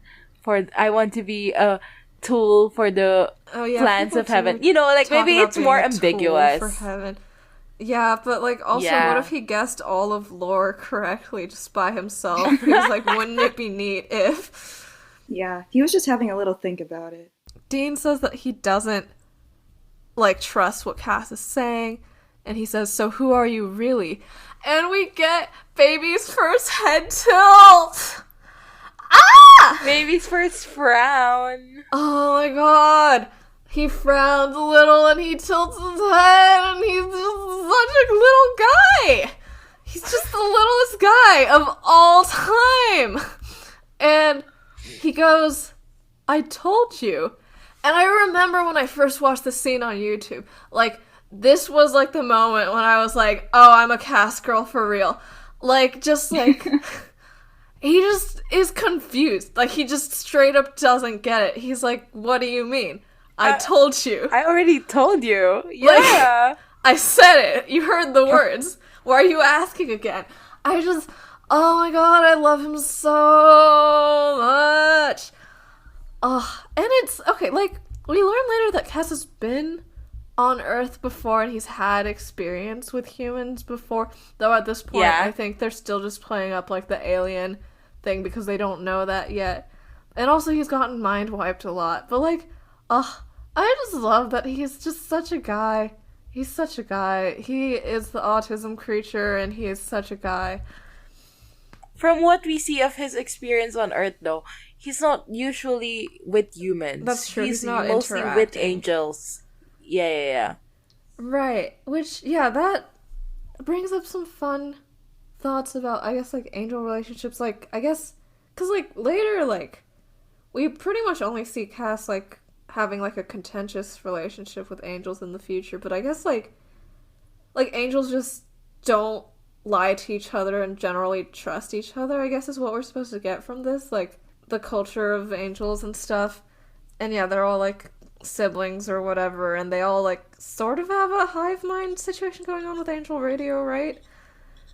Yeah. Yeah, so, like, this is just so fun that we get to learn about angels and shit a little bit by the ways that he's reacting to Dean being, in his mind, a fucking weirdo. And Dean goes, okay, yeah, and why would an angel rescue me from hell? He basically says it like that. He's, like, twisting his face up a lot. Yeah, why would an angel rescue you from hell? Like, he's like that. Right. And then Cass says, good things do happen, Dean. Not in my experience. That's Dean replying. He says, not in my experience. And Cass says, what's the matter? You don't think you deserve to be saved? I'm gonna die. I think between what's the matter in the second sentence, like, he sort of, like, does a thing where with his eyes where he's, like, making, like, a realization face, you know? Like, he thought of that, like, in the moment. Oh, he's such an icon. Everything he does is so good. I need to make out with him right now or I'll die. Anyway. Yeah. So, and Dean asks, why'd you do it? And then Cass says the final line of this iconic episode. Yes. Because God commanded it. Because we have work for you. Boom. I love it. I mean, he's literally here. He's such a fucking guy. Yeah. Oh wait, do you guys see the deleted scene on the transcript? Yes, the one where Dean says his dick is gigantic. Yeah. I've watched the footage of that. Like, worthy of a deleted scene. God. It's like an extra 2 seconds, and it's a whole other section on the transcript. I know. Yeah. Okay, for context, what happens is that, after Cass reveals that he's in a vessel, he says that finding a human vessel durable enough to contain me, it's not easy. And Dean says, I have that same problem with women. And there's like a pause, and then Dean just skips ahead. Yeah. Because like it wasn't funny, and Castiel didn't laugh. Yeah. Yeah. Ugh. It's such a like I don't think I would have liked it. Yeah. Like it would be like, would have been so annoying. My dick is so big, dude. Like you don't even know. Oh, yeah, I'm really glad Anyway. they cut that. What an Eric Kripke thing to put in. What are our post-episode thoughts? That's, like, literally Cass. Like, he's there. Like, he's literally... That's him. That's my thoughts. The end. Yeah. You, Danica. So, you know, like H. Farmer guy has that video about Pathologic or whatever, and he said one of the things about the game. That's like one of the things about the game that's interesting is like when you switch playing from like one character to another, it's like one character like is not like he doesn't do like herbs and medicine and shit. So when he just sees like a field, it's like totally barren. But when you switch to the other character, it's like he just sees like totally useful plants in there. Yeah. Like that's how I feel when you guys are talking about Castiel. It's like I think he's cool and all, but you guys are like baby's first head tilt. Like what the fuck? Like I didn't. Yeah. Okay. And you were like, and he like fiddled with his trench coat that one time. It's like I have no idea what you're talking about. He did do that! But I mean, I apparently understand. he did do that. Yeah. He did it on live stream. We saw that shit. But yeah, But no, yeah, that like makes I so do much agree. sense. Yeah. Like he is a cool little guy and all, so I do love that. You know. Yeah. And that was my entire thoughts about that episode. Yeah, like he was also a cool little guy. You know. Yeah. Yeah. Anything about the rest of it? Sam should have, like, it would have been funny if Sam nailed the coffin stronger, so Cass brought Dean back, but he couldn't get out of the coffin, so he suffocated to death, and then just went straight back to hell. That would be Yeah, funny. I think that would have been a pretty funny 5-minute episode. Yeah. I think Cass would resurrect him, though. I think Cass would be like... Oh, just, like, over and "God over fucking again." Damn it. And Yeah, at no like a point did he cockroach. think that maybe I should take him out of the coffin. Yeah. It's beyond him. He's unfathomable, Crystal. Yeah. Yeah. True. It's like Mystery Spot 2. Exactly. Right. Yes. But each time it's just him dying in the coffin. Like, there's no new material. Yeah, and he remembers every single one of them. Yes. Okay, my thoughts for this episode is, I mean, it's iconic. It's truly iconic for, like, a good reason. And, I don't know, I think it slays. Those are my 3 comments. So, yeah. Best line, worst line. I'll start with my best line, which is, certain people, special people, where is it? Can perceive my true visage. I thought you would be one of them. I was wrong. Like I said earlier, I love the implication. I love the whole Dean is not this specialist little boy in this occasion. He's just a guy. Yeah. And yet, yeah. Yeah. Cass loves Bug, Bug loves Cass, etc. Etc. I think my best line is the one I said made me like Cass so much the first time, which is just the, like, I told you. Like, he literally did tell him! How about you, Danica? Yeah, you know what? Fuck Cass. My best line is, it's Christy. Like, Yes! she was so fucking funny there. She's so funny. Sorry She's to so Gaputite funny. and Raise You from Perdition, and I'm an Angel of the Lord. Like, she was fucking hilarious. It made me laugh. Like, she's great. I love it when women laugh. So, yeah. Love it. For worst line, I'm not really sure. I think I just fucking hated the scene where Dean punches that woman twice and then leaves her a $5. Like, Yeah. like, the visuals of it are just, it's bad to look at a man hitting a woman repeatedly and her doing nothing and him getting, like, a power kick thing out of it. Like, I know she's a demon, but, like, especially because, like she's, like, possessing a waitress and, like, female service workers already go through, like, so much harassment, like, all the time. It's just, like, ugh. It's so annoying. So, if Dean said any lines during that scene, those are my worst. Real. Can I also say that's my worst? Like, I feel like if he wanted, I mean, like, why? Like, I'm still trying to ask myself, like, why did he do it? Like, I know it's, like, to prove that he was invulnerable, but, like, he could have just stood up and left. Yeah. Like, what is this for? Like, why was it even written into the show? Like, I mean, I'm thinking, like, maybe this is, like, a self-hatred thing, because Dean knows that, like, he would have been a demon, like, would this, like, had this fucky thing not happened to him, right? Because he broke in hell, right? Yeah. So maybe it's, like, he's upset with her, but, like, I don't care. Like, fuck you. Yeah. You know? Like, Yeah. like, I'm tired of trying to be like, oh, like, I'm sure this is, like, something, like going on in Dean's head that he's, like, upset about. Like, I don't give a shit. Like, if it wasn't on screen and he didn't turn to the camera and say, like, this is because I'm a jackass and I'm sad about myself, like, I don't care. Like, fuck you, Dean. I don't give a shit. Yeah. So, yeah, that also for When me. you mention how I feel like it's more likely that it's just like I got tortured a lot by demons in hell, so I just hate demons extra hard now. But like I think that the reading that it's self-hatred is more charitable than I would give him. But mostly I think that some people are just misogynistic to cope. Yeah. For me, my worst line is, "These last months haven't been exactly easy on me, you know." I don't know. I thought it was so fucking corny, and I hate Bobby. I'm sorry, Bobby. You said he was a bad actor in that scene. I did not actually read that as bad acting. I feel like I genuinely was like, oh, the last few months were hard on him. But you know what? I respect your refined taste. Yeah. Okay. Spreadsheet, baby. Spread those sheets. There's misogyny because of Bad, and I think also the waitress.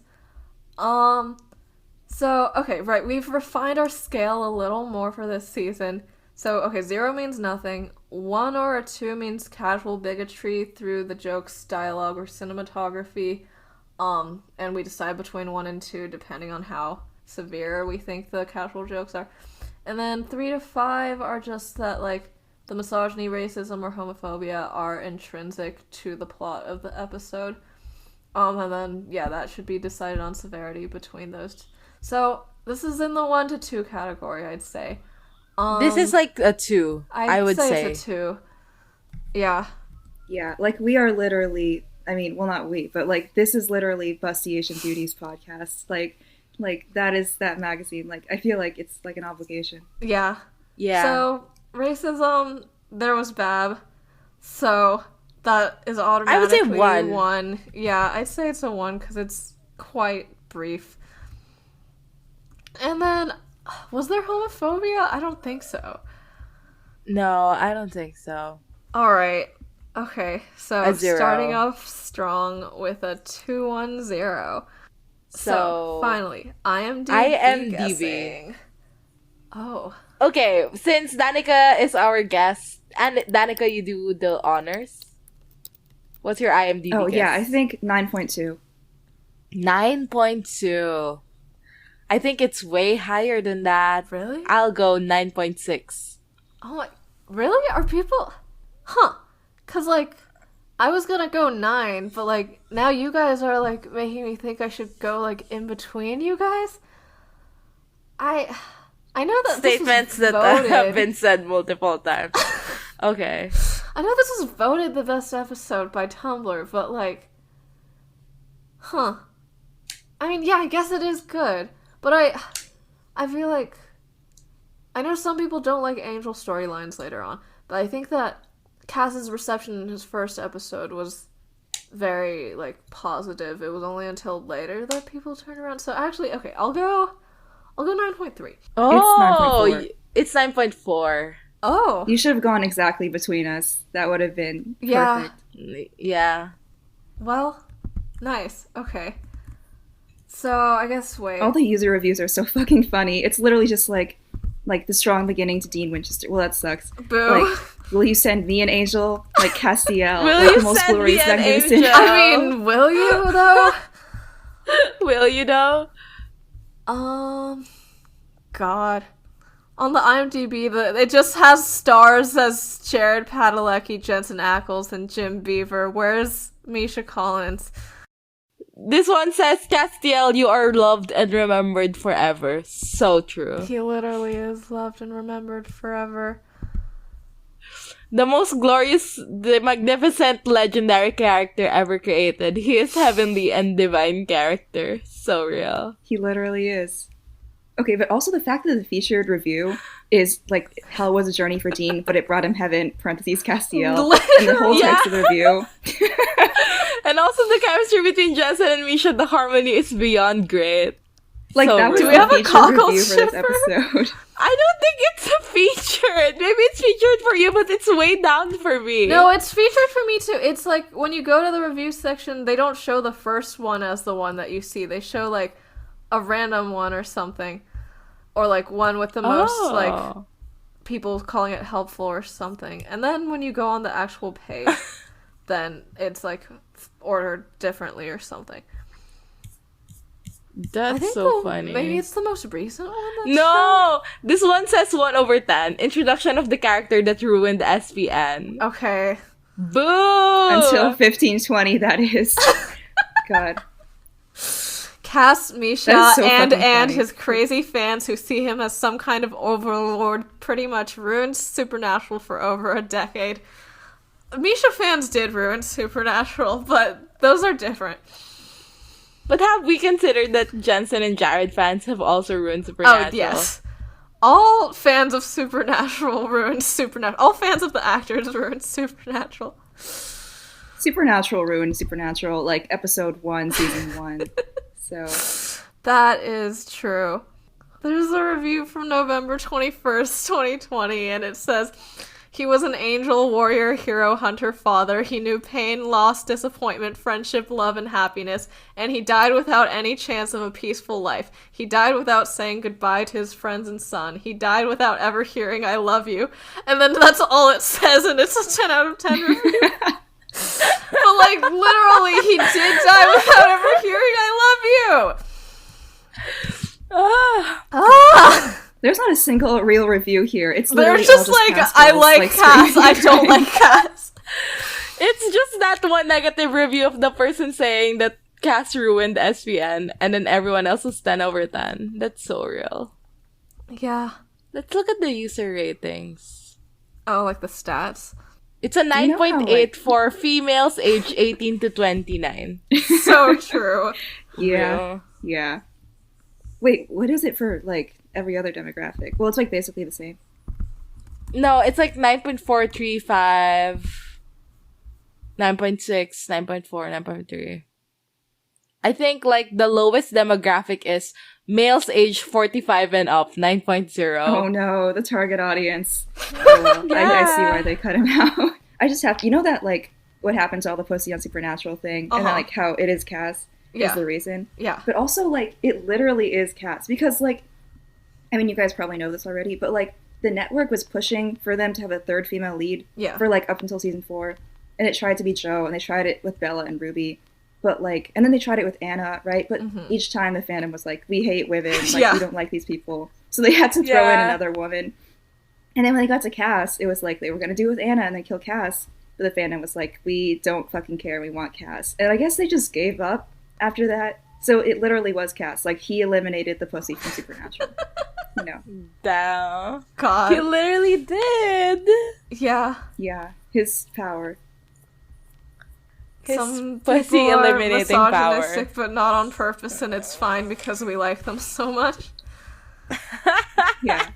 It's just, it's insane how much he, like, literally, like, warped the course of this show. Like, they weren't gonna add, like, a third, probably. Like, they probably weren't gonna give Anna as much, like, time as Cass. And they probably weren't gonna, like, have, like, him actually be, like, gay at the end. Or bi, I guess, depending on your interpretation. And, He's like, bisexual like, in my literally... heart.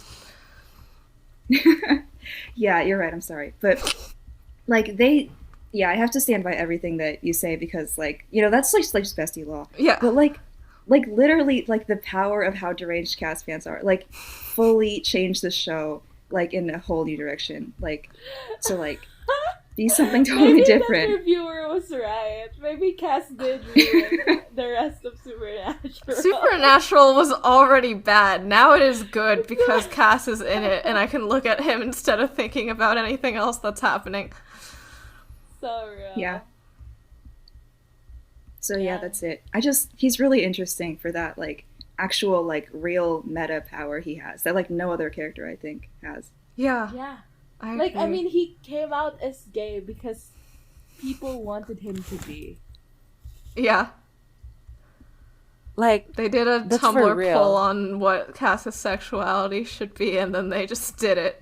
Yeah, it was like a 49.8 to 50.2 poll, but they're like, fuck it, it's the last season. Yeah. Yeah. Ugh. yeah.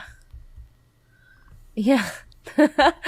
I think that's it for this episode of Bus Asian Beauties. Next week, we'll be discussing Season 4, Episode 2, Are You There, God? It's me, Dean Winchester. Leave us a rating or review wherever you get your podcasts. Follow us on social media. We are on Twitter at twitter.com/beautiespodcast and on Tumblr at busyasianbeautiespod.tumblr.com. Our official tag is babpod, BABpod, and thank you to everyone who's donated to our Ko-fi at ko-fi.com/busyasianbeautiespod. Also, check out our merch at babpod.redbubble.com. You can email us any feedback, comments, or inquiries at busasianbeautiespod@gmail.com. See you guys next time. Bye! Bye!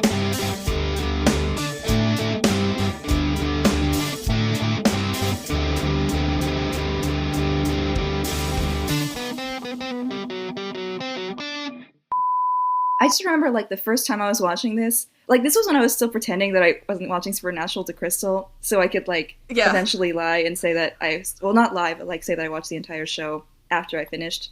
And so, like, when I got to this point, I was, like, freaking out and, like, screaming and crying to, like, everyone I knew, like, finally, Yeah. like, I'll be watching a show that I enjoy. But, like, when you just start here, it's like, yeah, that's just Cass, you know? That's, like my friend Cass. You think the reason why we're like this is because we watched seasons 1 to 3.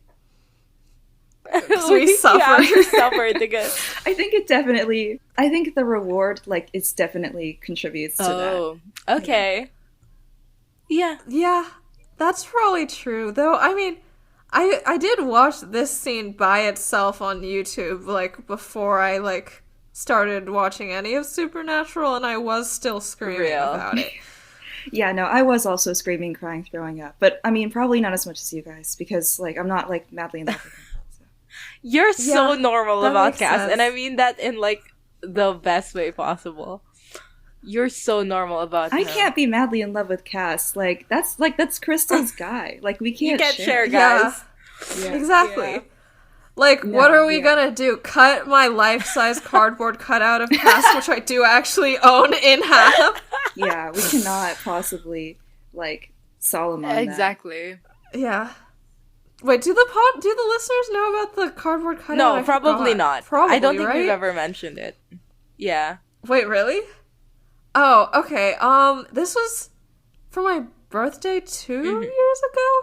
What was it?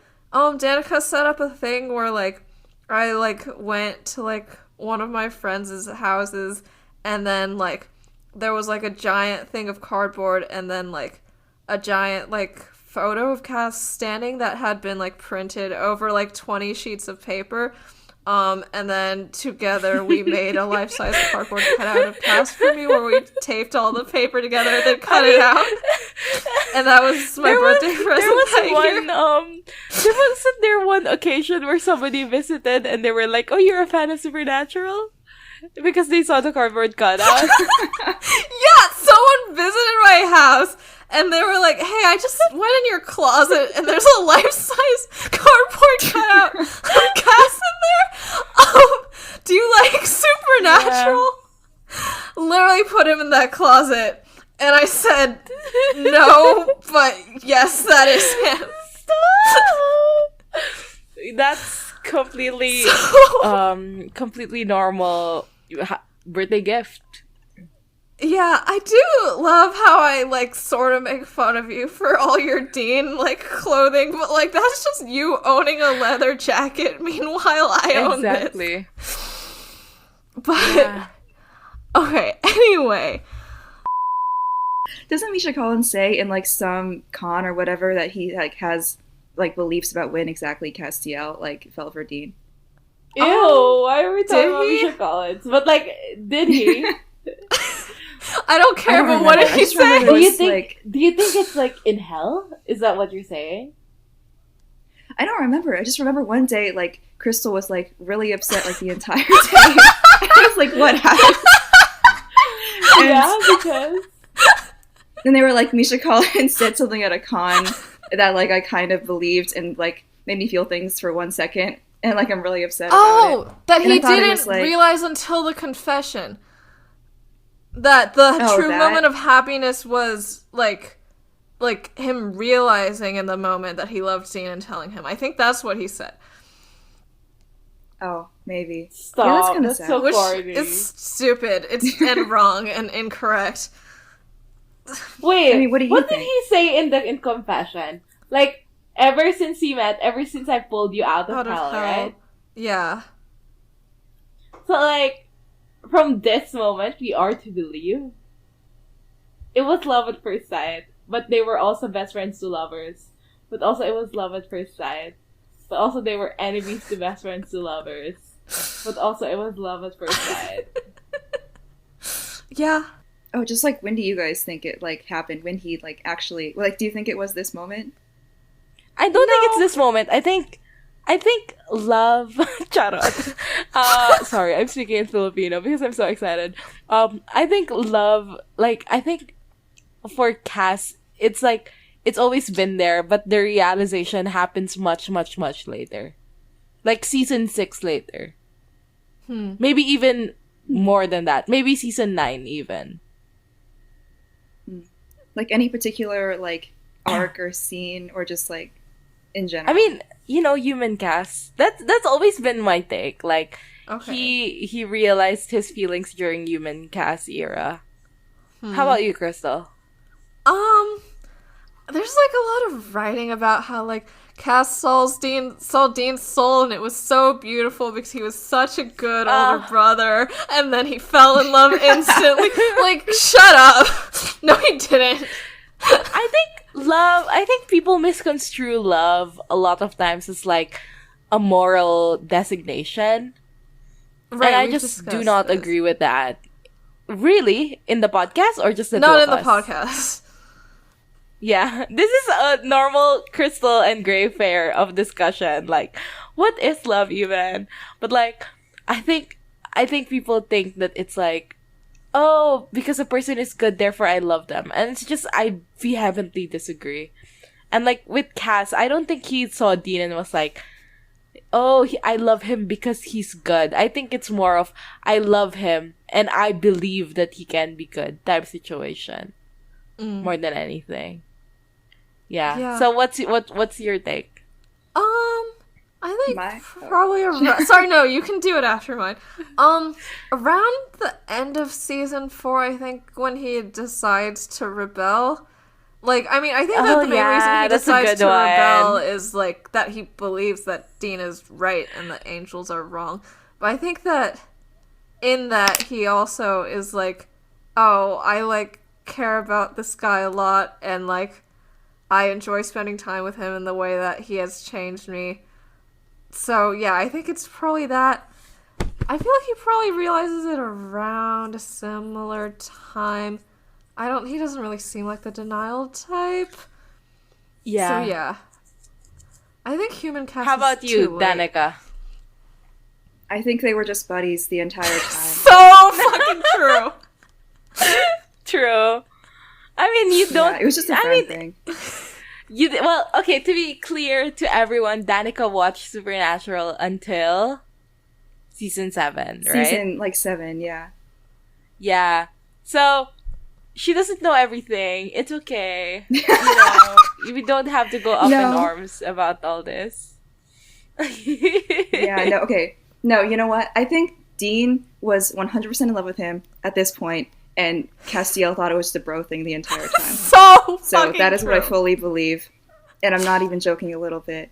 No, actually, I'm kidding. I'm fully joking, but yeah, I choose to believe and watch the show that way. I do think the funniest posts I've seen are ones where like Cass is gay, but he thinks Dean is ugly. Real. He literally is not into that guy. Yeah, he's kind of uggo.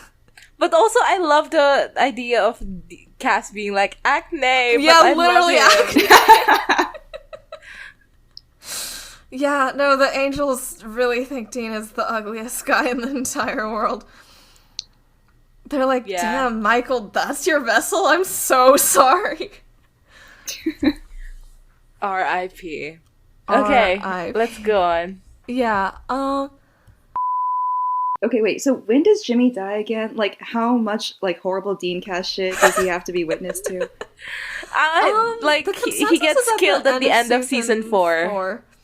Alright, cool. So at least he wasn't there for Bert and Ernie are gay. Like, yeah. Yeah, literally, God, that poor man. He was there for the crane scene. The which True, scene? and like... The scene where Dean and Cass stare at each other and the crew hired a crane to lift the camera as they stare into each other's eyes. Yeah. That's true. God. I mean, well, he gets out a little bit in 420, and so true, 420 blaze it. But, like, he doesn't seem to... Like, his complaints just seem to be, like, the physical sensation and, like, being away from his family. He doesn't go, like, and I was told I'd be a vessel for good, and all I've done is stare at this guy's lips for 24 hours a day. So real. Yeah, I guess it doesn't. Well, he was cool with that much. part. Like, that part was what he was praying for, like, specifically. So true. He wants to stare into a man's eyes. Yes. Yeah, that was his thing. Yeah, and then he was like, and now you guys are, like, trying to, like, do heaven shit? Like, boring. Go back to trying to suck Dean's dick. Yeah, exactly.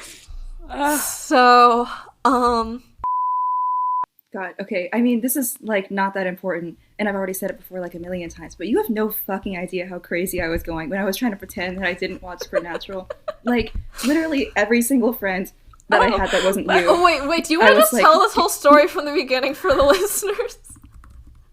Okay, yeah, after Crystal got into Supernatural, I thought it would be funny if I watched the entire show, and then at the end of it, I was like, by the way, to Crystal, like, I've seen all 15 seasons of Supernatural, like, before they even watched a single, like, second. But, like, I couldn't do it because it made me insane. 2021? Probably, yeah. Okay, yes. But yeah, I couldn't do it because literally every time I had a conversation with someone that wasn't Crystal, it was like, sorry, like, can I use my allotted, like, Supernatural minutes again to, like, scream about how they did a horrible, horrible thing again? And, like, it was not sustainable, like, for the other relationships in my life. Like, it was really quite bad. Yeah, so, yeah. You did mention having a, like, the group chat with all of our other friends just being, like, you going, racist truck! There was a racist truck! You finally broke your streak when you watched Hammer of the Gods, was it? No, before then. I think it was the season 4 finale when I was like, I can't do this shit anymore. Like when Chuck put his hand on Cass and was like, oh, you're like a good guy or whatever. Yeah. I don't know why. It was just the straw that broke my back. Yeah. I mean, you watched until season 7, right? Yeah. And but at that point, I was just directly screaming at Crystal. So yeah. And then she had an because, outlet. like, yeah. Hi guys, this is Crystal, 2 weeks in the future. So, the longest episode Bad Pod has had so far has been the one for What Is and What Should Never Be, which ended up being 2 hours, 23 minutes, and 45 seconds. So, this episode, the actual length of it, as Gray has edited it to be, was 2 hours, 23 minutes, and 5 seconds, but I just think that our longest episode thus far should be Lazarus Rising because Cass is literally in it, so this is me talking for 40 seconds so that Cass can win, and gay people and love and peace on planet Earth can reign triumphant. All right, I've made the mark. See you.